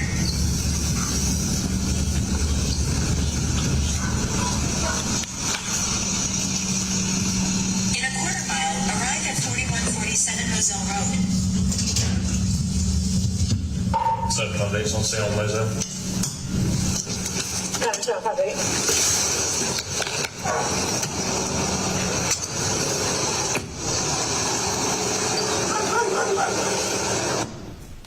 Are these the kennels that you saw when you arrived at the property? Yes, sir. And to the right is sort of the shed or the hangar, is that correct? That's correct.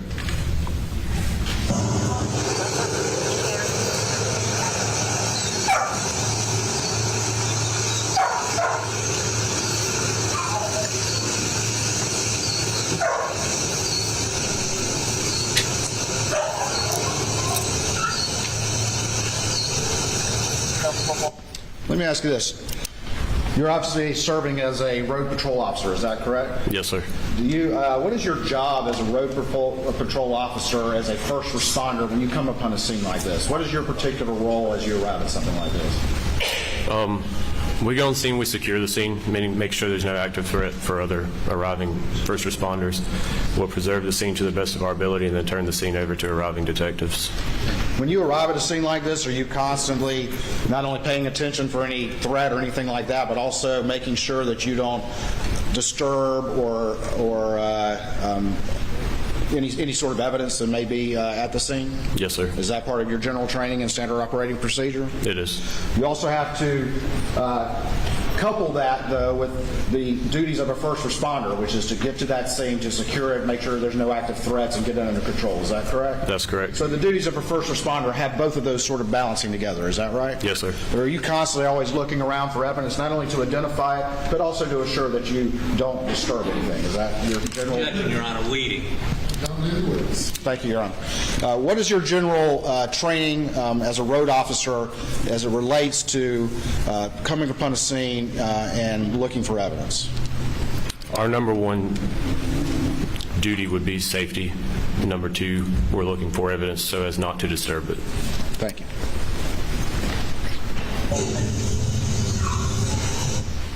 Right there to the right, what is that to the right of the screen? It'd be Miss Murdaugh's body.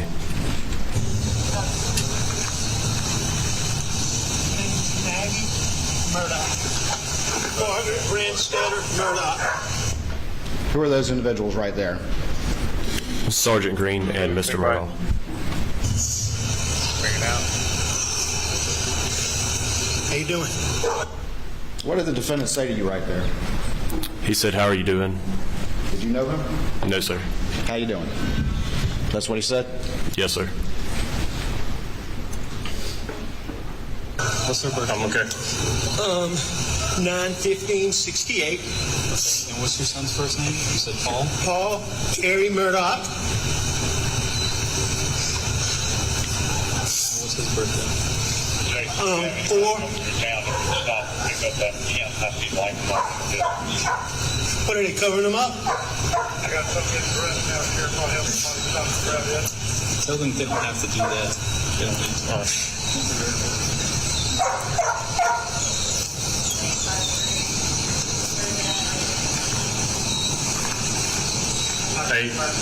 He's asked that if we don't have to disturb anything, not to. We've got a sled on the way. Yep. All right, what were you asking Fire and Rescue to do at that point? Just to try to preserve it the best they could. If they didn't But what were you specifically asking them not to do? cover the bodies if they didn't have to. And what was their response, though? I couldn't make it out. I believe he said we're covering them for family responding. I couldn't make it out.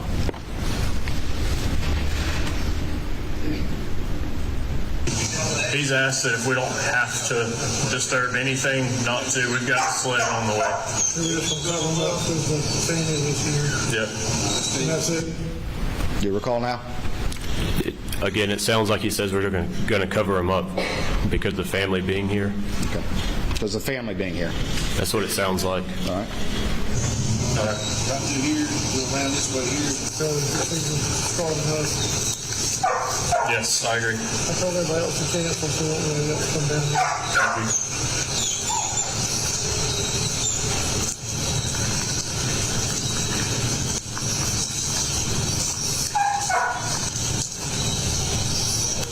Hey, Cody, I need a piece of that tape whenever you get done.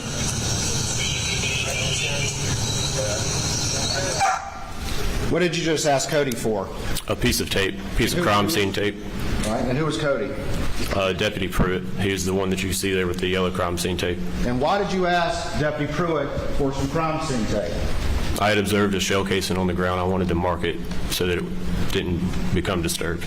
Your general duties as an officer, you observed something and you asked for some tape to mark it. Is that correct? Yes, sir. And that's what you were previously describing your role is that correct? Yes, sir. Yeah. If y'all don't mind, just mark them. Do what? Okay. I got a casing right here, so watch your step. That's what I'm thinking of.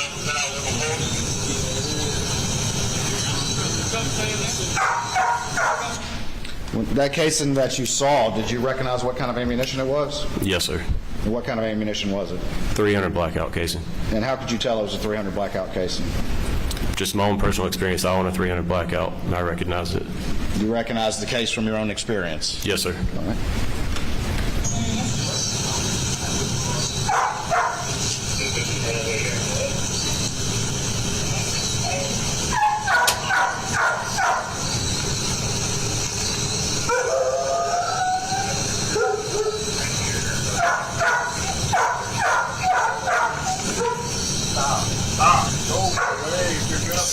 Blackout.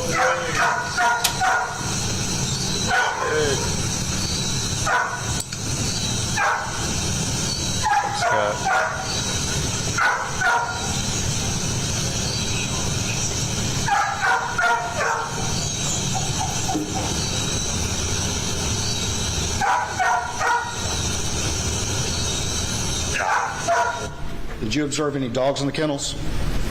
I did. Do you remember how many or where they were? I do not remember. More than one dog, though? I don't remember.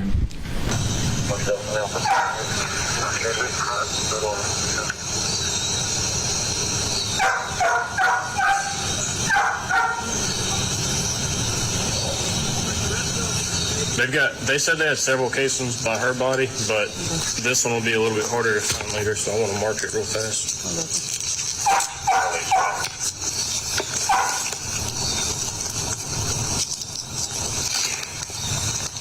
When you marked that casing, were you careful not to disturb its location where you found it? Yes, sir. I placed the tape beside it and then placed a rock on top so it wouldn't blow away.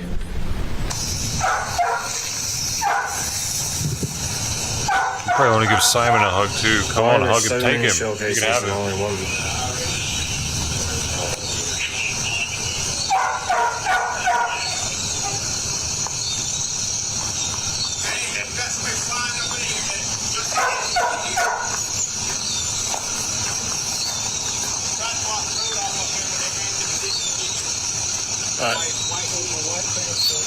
Okay.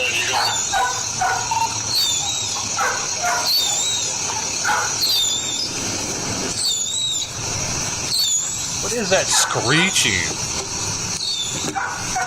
Fucking windmill? Sorry to do that to everyone. Well, what was that loud noise? It's just my windshield wipers. And why was it making that noise? They had removed all the moisture, I guess. That explains that. I don't see anybody.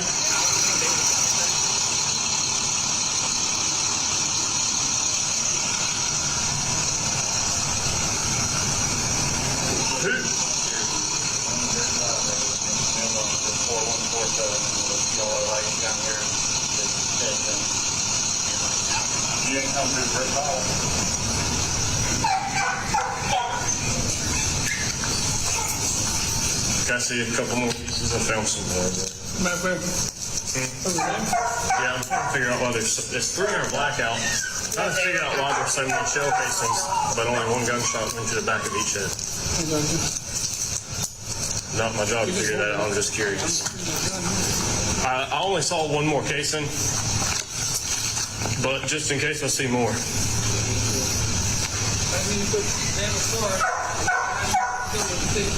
Daniel put his car in there.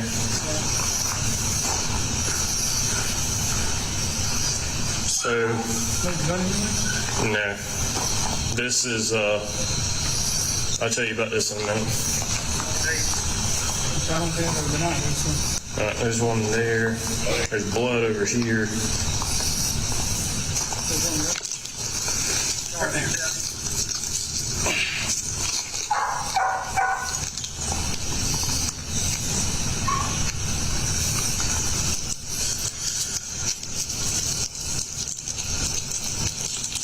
You're looking at shell casings, 300 blackout. Sheriff. Those cases that you were marking right there, did you at all disturb the location where you saw them? No, sir. Is it your job to be doing a crime scene collection for this case, or are you just doing that to assist those who will do that will arrive at a later time? No, sir. I don't collect anything. I'm just marking it so that they're not disturbed.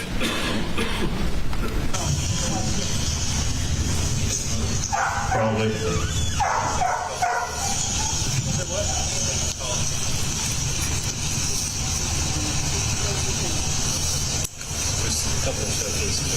Yeah, those will be easy to find. I was just marking a couple that were in the gravel. It might be harder to see at some point. Y'all familiar with this family? I wasn't until you told me. All right, I'll fill you in later.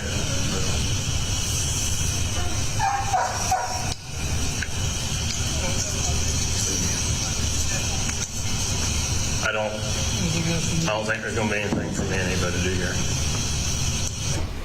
What did you just say right there? I don't think there's going to be anything for me and Evo to do here. All right. What did you mean by that? There was no article search that needed to be conducted right then and there. Putting Evo on the ground could have caused more of a disturbance than just leaving him up.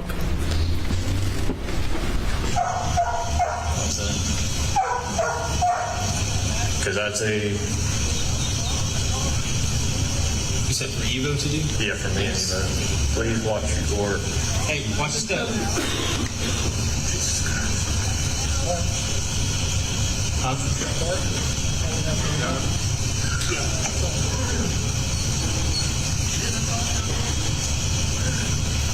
Okay, one's coming from Moselle Road.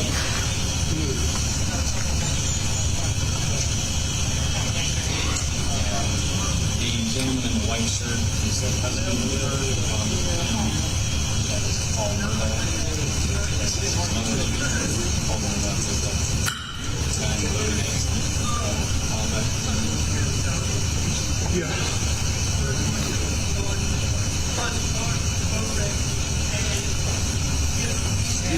it's going to be retaliation from the family.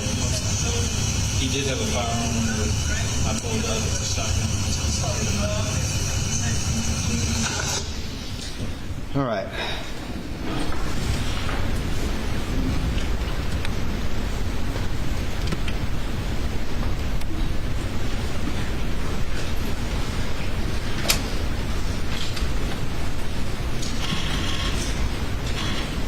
Dude, look at this.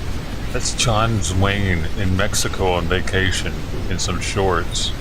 That's John Wayne, dude. What is happening? 1940s. Look at that camel toe, baby. Holy. I'm going to okay, now show you a portion of what's been previously admitted to evidence as Exhibit 1.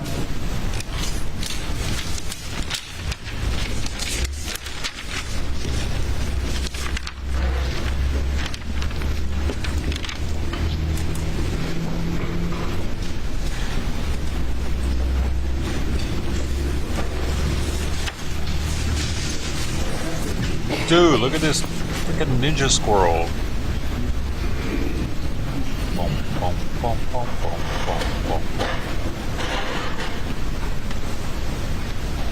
And for the record, I'm starting it at 4227.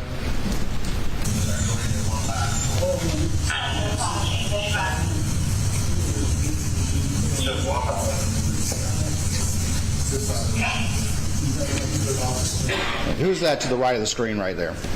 That would be me. All right, and what are you about to do? Step inside and assist CID with lifting that sheet. All right, and were you asked to do that? Yes, sir. And who asked you to do that? Captain Chapman.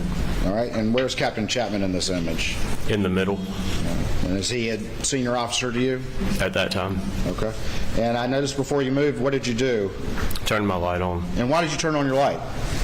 So that I could plainly see what was underneath me, where I was going. Did you disturb any evidence or anything as you started to go into the feed room? No, sir. Were you careful to avoid doing that? Yes, sir. Did you kick any shell casings or waddings or anything like that when you went into the feed room? No, sir. Did you step on any bloody footprints when you went into the feed room? No, sir. If you had seen something like that before you stepped in there, what would you have done? I would have stopped and notified the detective. Got to multitask, you know what I'm saying? Well, the dad's over there. Actually, hold on. Keep this one good. Fire rescue might have some more sheets we can steal. That's right. It should be usually like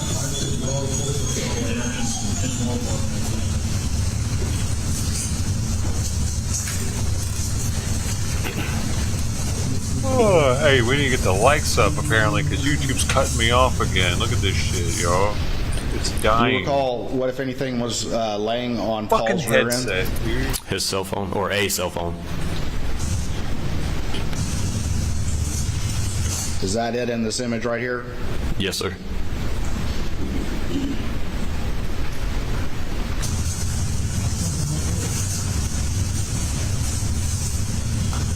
Oh.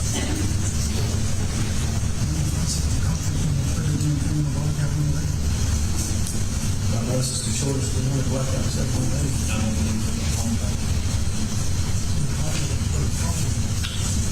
I haven't asked the dad about the phone, but dad did say he came over and checked the pulses. Beyond that, I don't know what else he did.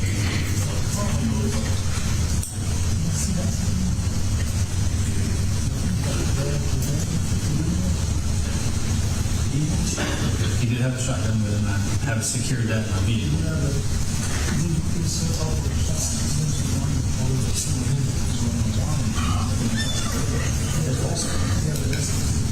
Yo, 14 people. We're dying. I'm purging viewers right now. Get me below 10 and I'll stop doing this trial altogether. That'll be it. You decide. Test it. I don't give a shit. I got other shit to deal with anyway. Did you kind of jump out of the feed room just then? Yes, sir. Did you turn on your light before you did so? I believe so.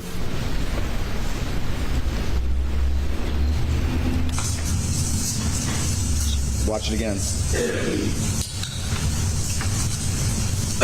I got a rule. You make that shit hit Did 9. you jump out when you left the feed room? Yes, sir. And why'd you jump out like that? Try not to disturb the body. It was easier to leap out than to try to step. Did you enter the feed room at any point after that, to your recollection? Not to my recollection. At least I won't have to get up at 5 o'clock every day for 2 months, however long this shit lasts. I'm going to show you what's been marked as defense exhibit number 1 and see if you recognize this particular image. I could stream anything else but this. Yes, I don't have to be doing this, you know what I mean? I'll switch inputs, please.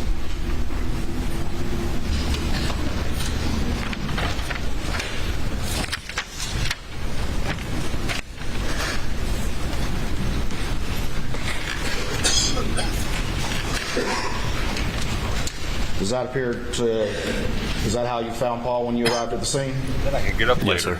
And were his hands underneath him in that fashion when you arrived at the scene? Yes, sir.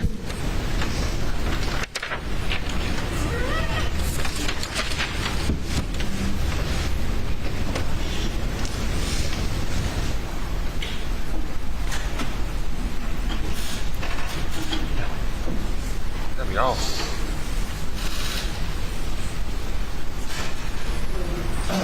Your Honor, I have State Exhibit 7, I believe, without objection. Without evidence. Without objection. I'm going to show you what's been marked as Exhibit 7 and see if you recognize that image.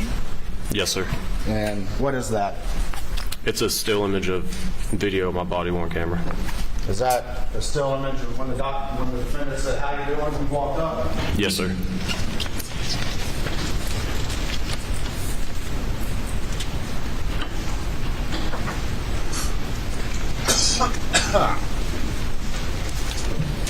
Bruh. 3 weeks? You think what, 3 weeks? Court's indulgence, one moment, Your Honor. The last 3 weeks?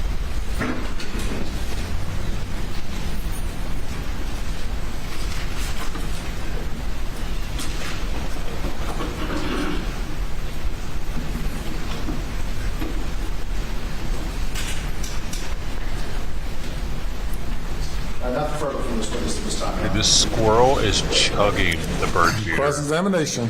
Please, Your Honor. We'll get some lights. So, when you got to the scene, who was your supervisor? Can you repeat that question? I couldn't hear you. I'm sorry.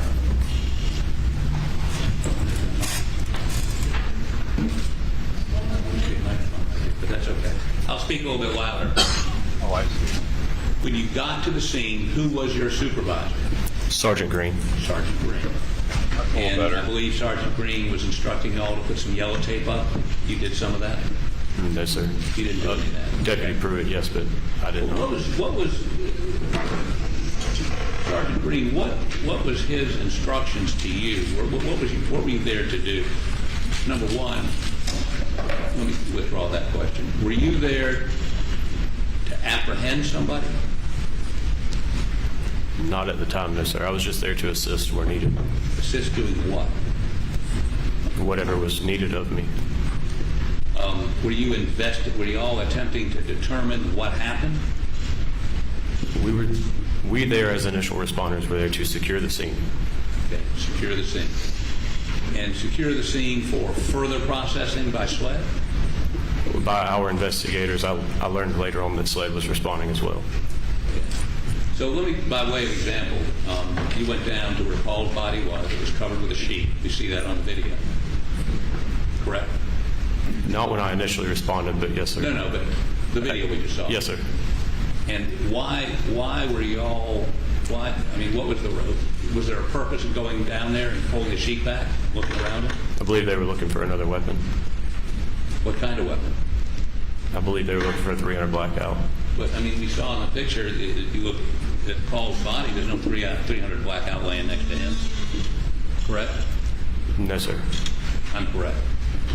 Yes, you are correct. No, there was no 300 blackout laying beside him. Okay, so you say you're down there looking for another weapon. Where were you looking for another weapon? I wasn't, sir. I was assisting lifting the sheet for detectives. And you concede you stepped into the feed room. Yes, sir. And based on the way Paul was laying, and flashlight and you're looking, trying not to step on anything? Did you have anything to insulate your feet? And in some jurisdictions, they have little baggy things to put over their feet to make sure they don't contaminate the scene. Did you have those on? No, sir. And did you,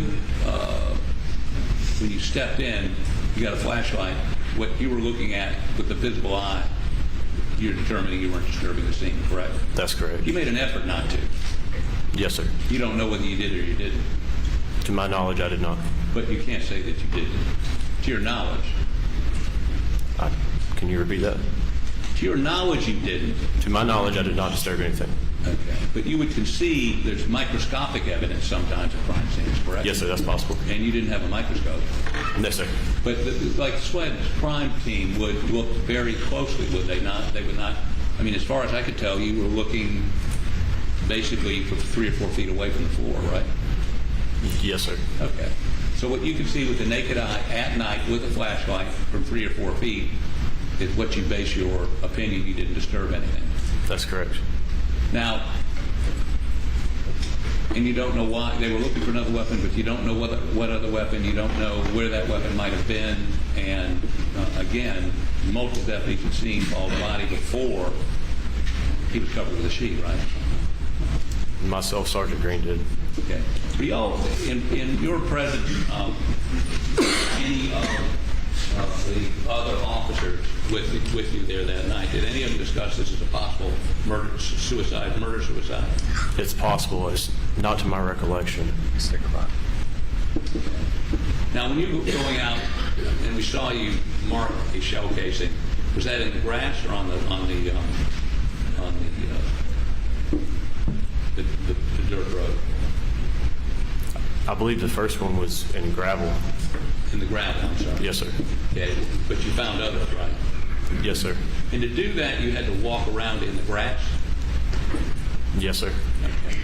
And again, you've got a flashlight, you're looking, and you don't know what was in the grass that you may have disturbed around those shell casings? No, sir. You don't know? No, sir. You may have disturbed something. It's possible. And I guess what I'm trying to ask is, why then were you trying to look for shell casings? Why couldn't you wait till the next morning? Why was this urgency? I mean, was somebody getting away, or I don't quite understand why. I can't answer that. I don't know. I didn't know if somebody was getting away or not. Did somebody instruct you to go find shell casings? No, sir. You just did it on your own initiative? Yes, sir. And you concede that you may have disturbed or destroyed evidence in that process? Microscopic or something I didn't see. Well, microscopic, something down in the grass. I mean, you're walking on grass, right? Not a smooth surface like in the shed, in the feed room, but it's grass at night, correct? Yes, sir. And I guess what I'm trying to wonder is what y'all were doing. Were you trying to solve a crime? Were you trying to just index everything was there? And when did you find out SLED was coming? So we're trying to mark everything there. As you can tell, there were multiple units going back and forth, fire rescue as well as the sheriff's office. We try to mark it so that it brings awareness to them and it doesn't become disturbed. I'm sorry, I can't understand you. I can't hear you.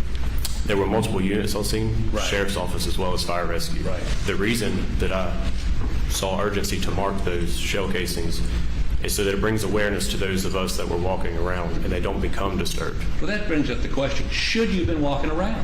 What if you got 2 dead people, whoever the perpetrator was, at that point y'all hadn't identified, had you? No, sir. Okay, so the perpetrator may be in the woods across the street as far as you know at that point, right? Could have been anywhere. Right. So you're not trying to solve a crime, you're processing a scene? I'm not processing anything.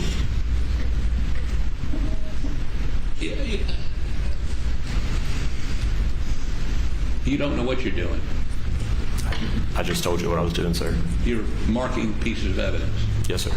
And the urgency to do that was so that no one else would walk over them? Yes, sir. While you're walking around?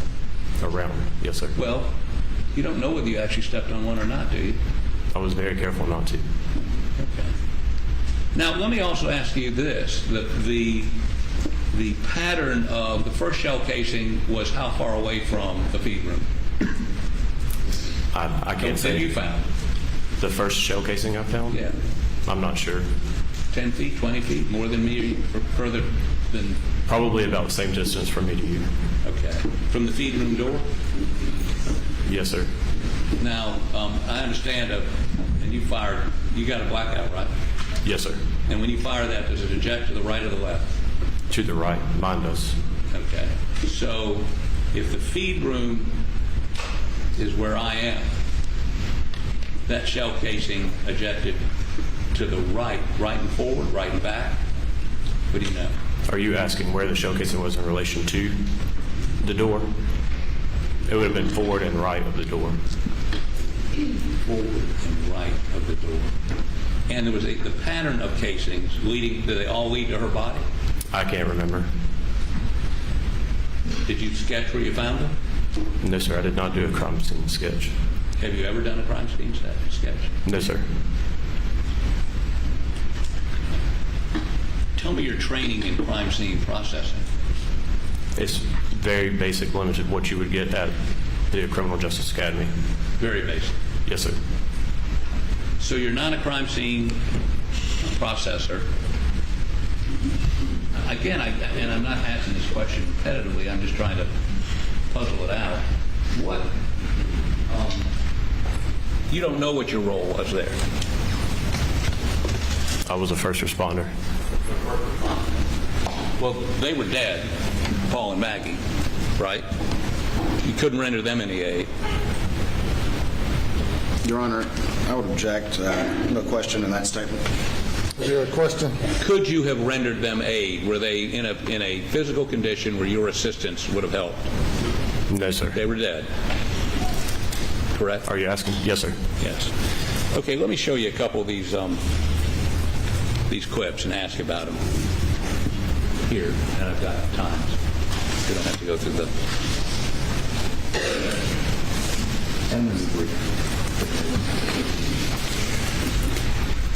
Okay, would you go to 1040?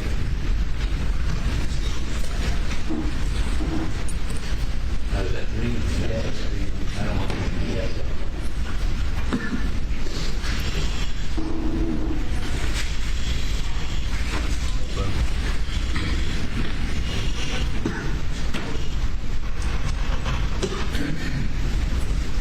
Hey, thanks, Sakurai.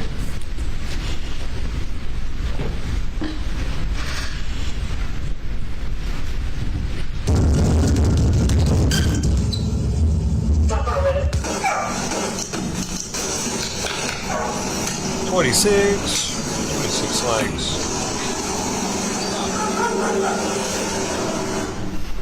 Okay, this is you walking, and these are the dog pens over here to the left, correct? Yes, sir. And right in front of that, one of the dog pens, is a hose that is neatly coiled around a hose, something holding the hose, right? That's what it looks like. Okay, go ahead.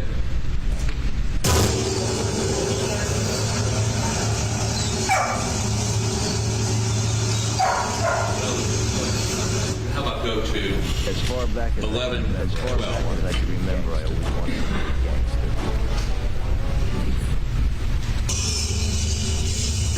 How you doing? JB did. Okay, now, this, Mr. Waters asked you about this a moment ago. He said, how you doing when somebody walked up? Yo. You would concede to me that but for that one quip, he appears to be distraught over the death of his wife and son. He appeared visibly upset. Yes. Okay. Other than this, how you doing, sort of thing, right? Correct. Okay. Also, we see him in a T-shirt and a pair of shorts. Correct? Yes, sir. I've looked at your report. I looked at everybody that encountered him that night. No report indicates any blood visible on him. You would agree with that? I didn't observe any. What? I did not observe any. It's a white shirt. Yes, sir. If you noted blood on him, you would have put that in your notes or reported that to somebody, right? Yes, sir. Okay.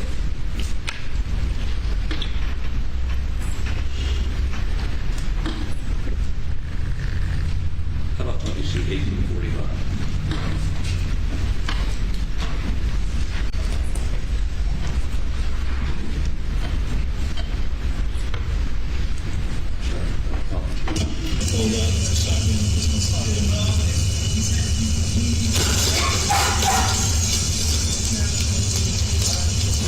300 black out. 300 blood. Stop 1 second. That's you apparently determining the shell casing you found is a 300 blackout, correct? The one that I marked, yes, sir. The one that was in the gravel. Yes, sir. That's all the video. Just a couple final questions. Since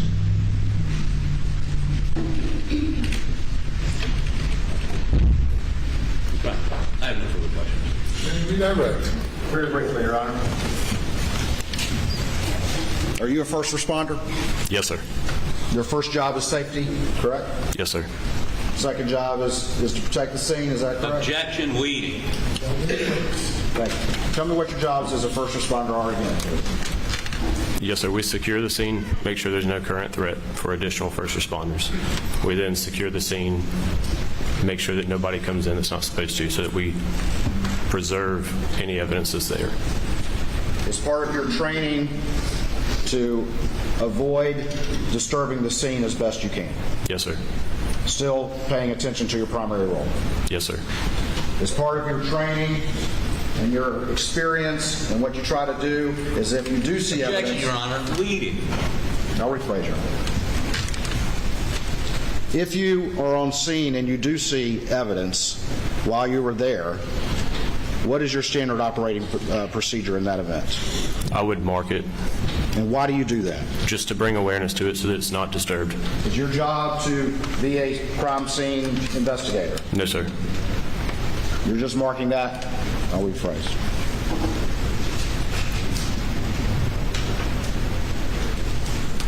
You were asked earlier about apprehending any suspects. Was Mr. Murdaugh ever in custody?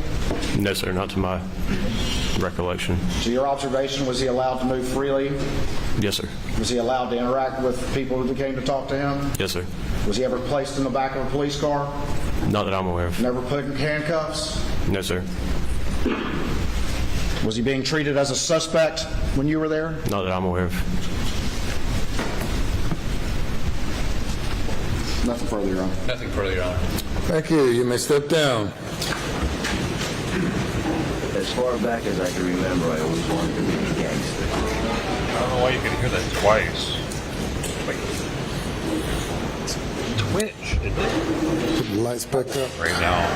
I'm sorry, y'all, for the noise and shit. I'm not expecting Twitch to be doing anything right now. And thanks for 2 issues. Ladies and gentlemen, we'll break for lunch. We will resume at 2:15. Please do not discuss the case. In recess till 2:15.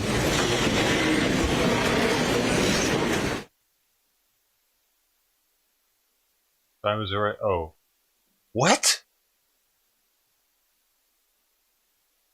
An hour and 15 minutes, dude? Preposterous.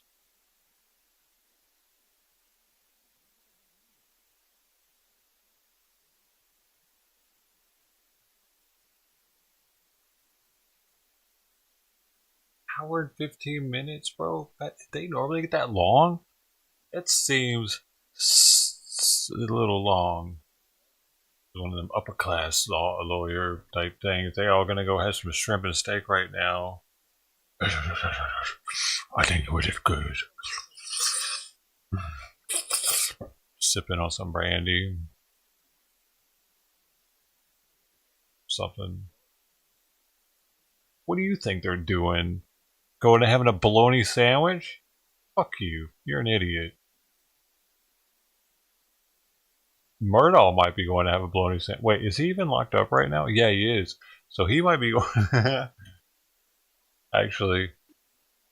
But the other ones, they're going to have some expensive food right now. None of them brought their lunch. That's why they need an hour and 15 minutes. And they already have reservations. Probably. Because they all probably pre-talk. They probably pre-talk every day. Yeah, how long when's lunch going to be? I got to make a reservation. I bet they do that, dude. All the lawyers get together and they talk about how long each witness is probably going to last so they can get it just about right. And the restaurant probably does them a solid and gives them like a bigger buffer because they know they're the big wig lawyers and judges in town. Dude, that's got to be a thing, man. You know, I'm saying, because they want them coming to eat at their place, because then they get favors maybe with them if they need them, if they get a ticket or something. And they probably spend a lot when they come and eat. What? You don't believe any of this? I believe all of it. Yep. I think it's happening.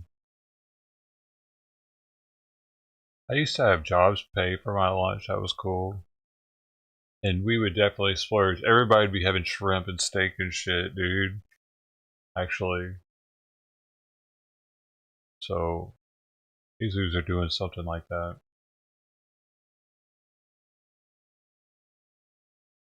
An hour? 1 hour and 15? That is next level. They popped it up a notch.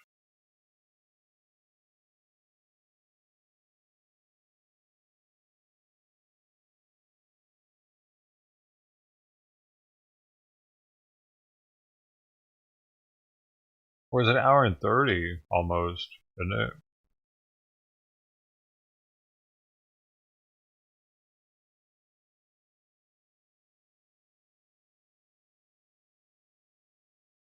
Yeah, the whiskey's even a tax write-off.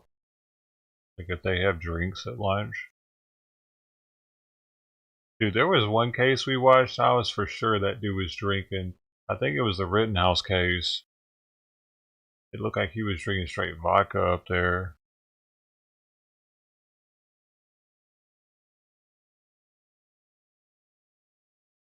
It was like how he drank it or something. It was what got me to start thinking it, but it could have been. You know, say you could have water and put vodka in it and still be getting drunk, dude. And it'd be much harder for people to like, dude. Vodka is one of those things you can hide it, and nobody would say anything if he's the judge. You know, don't talk about the judge's drinking habit. They won't do any good.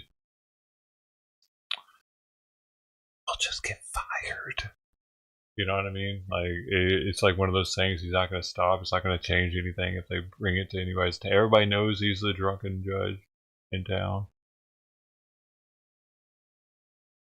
He's still a good judge. Are judges voted in? How does that work? Like this dude, this judge, is he voted in by the lawyers or by the city council or something? I mean, you can smell it if you get right up in someone's face. You can smell that sweet alcohol scent. You know that, but yeah, it's not as apparent, right?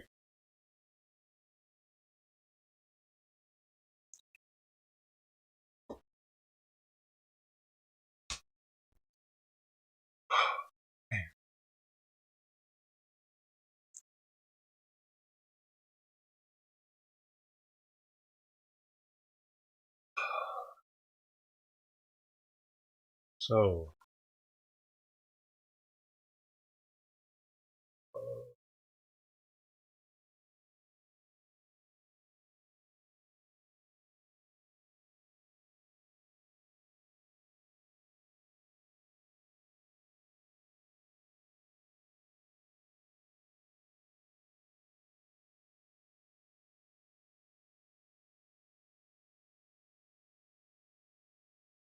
bro, hey, check out this. Hey, let me give you some hand sanitizer.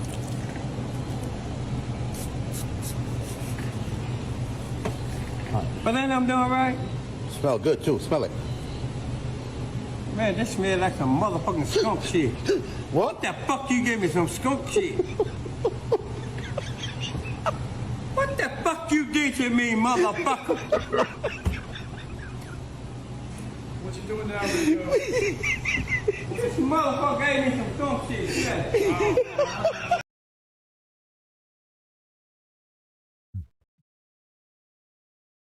Yeah.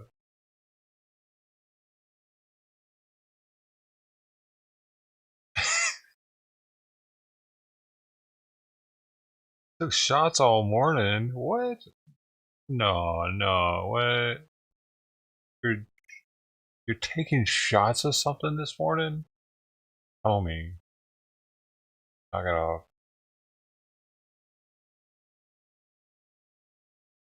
You must knock it off. I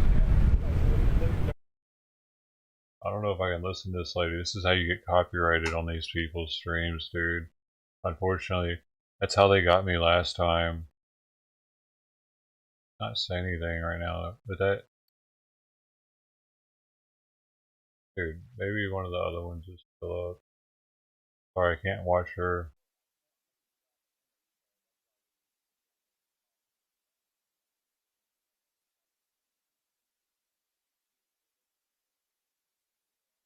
I got a strike over showing their commentary once.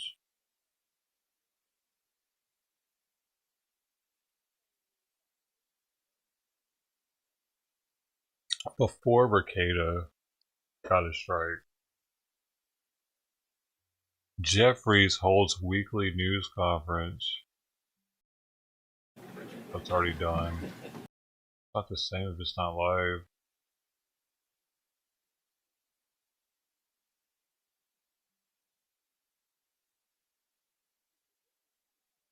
Ooh, there's a bottle. Dude.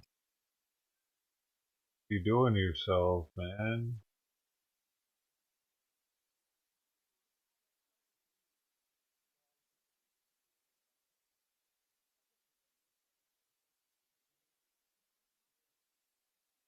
I hope there's nobody out there with the money trying to get me to move out yet.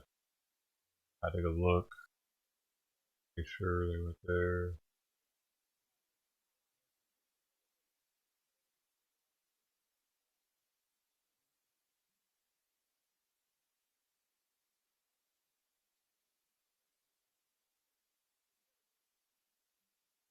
$10 a.m. Yeah, that's too early.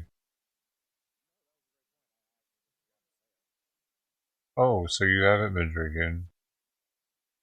Wait, so nobody's been drinking? Good. Can't condone that type of behavior.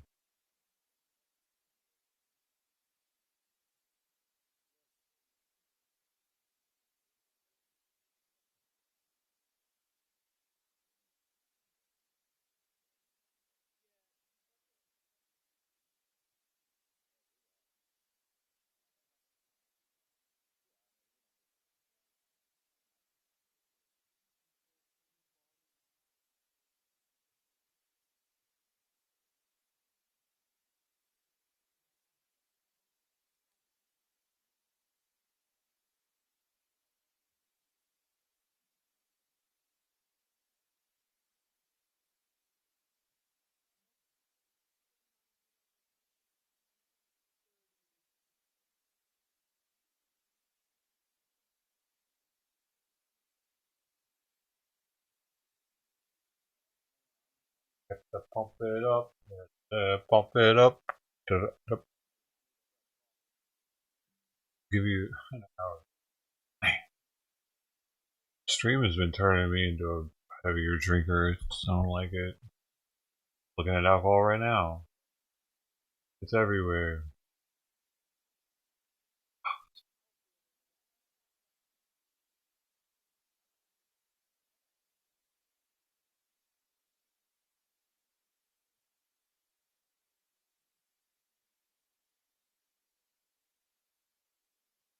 Where?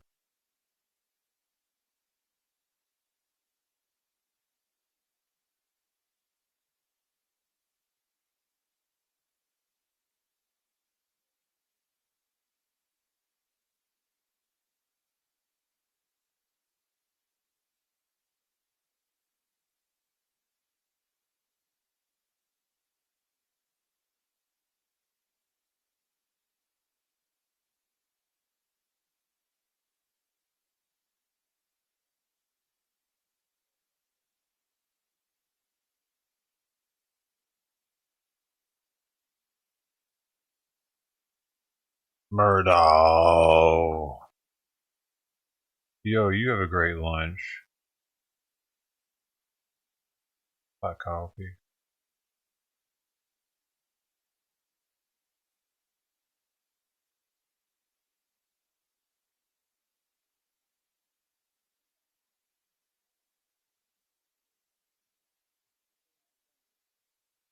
Dude, they said they were coming back until 2:15.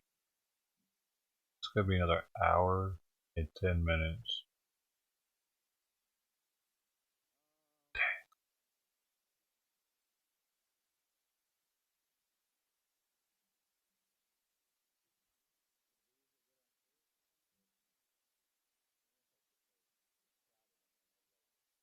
I get literally, dude.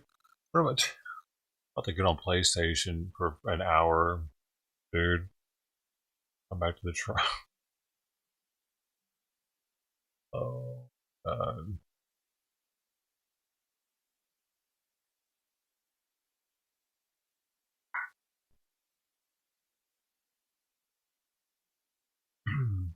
Break it? Did you? It's been slow lately.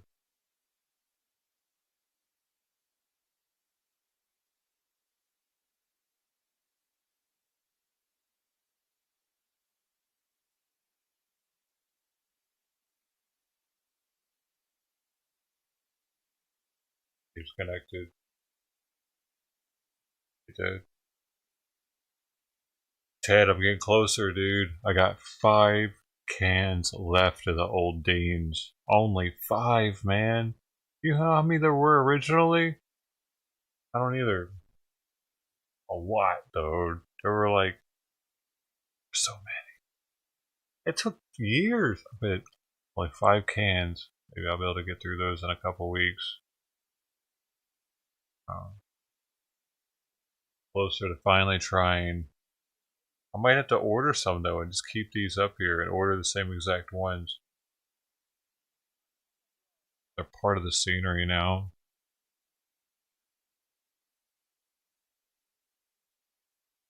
That is in this one. Come back when they come back.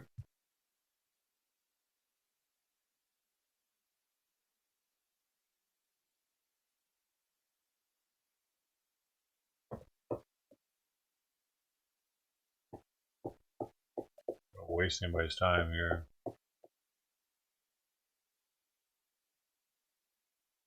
Yeah, no, I'm good on that.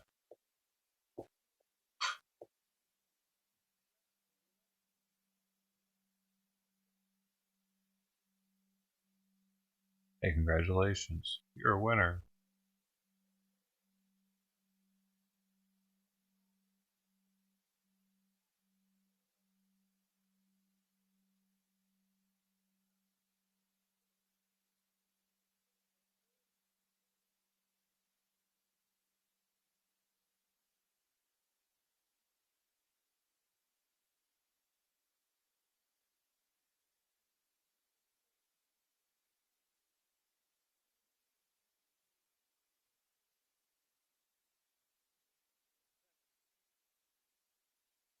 Alright, I'm in this one, y'all. I can see y'all dropping out anyway. I'll come back when they start it back up. See you then. Bye. Hey, thanks again. Stick by. And the subs on Twitch.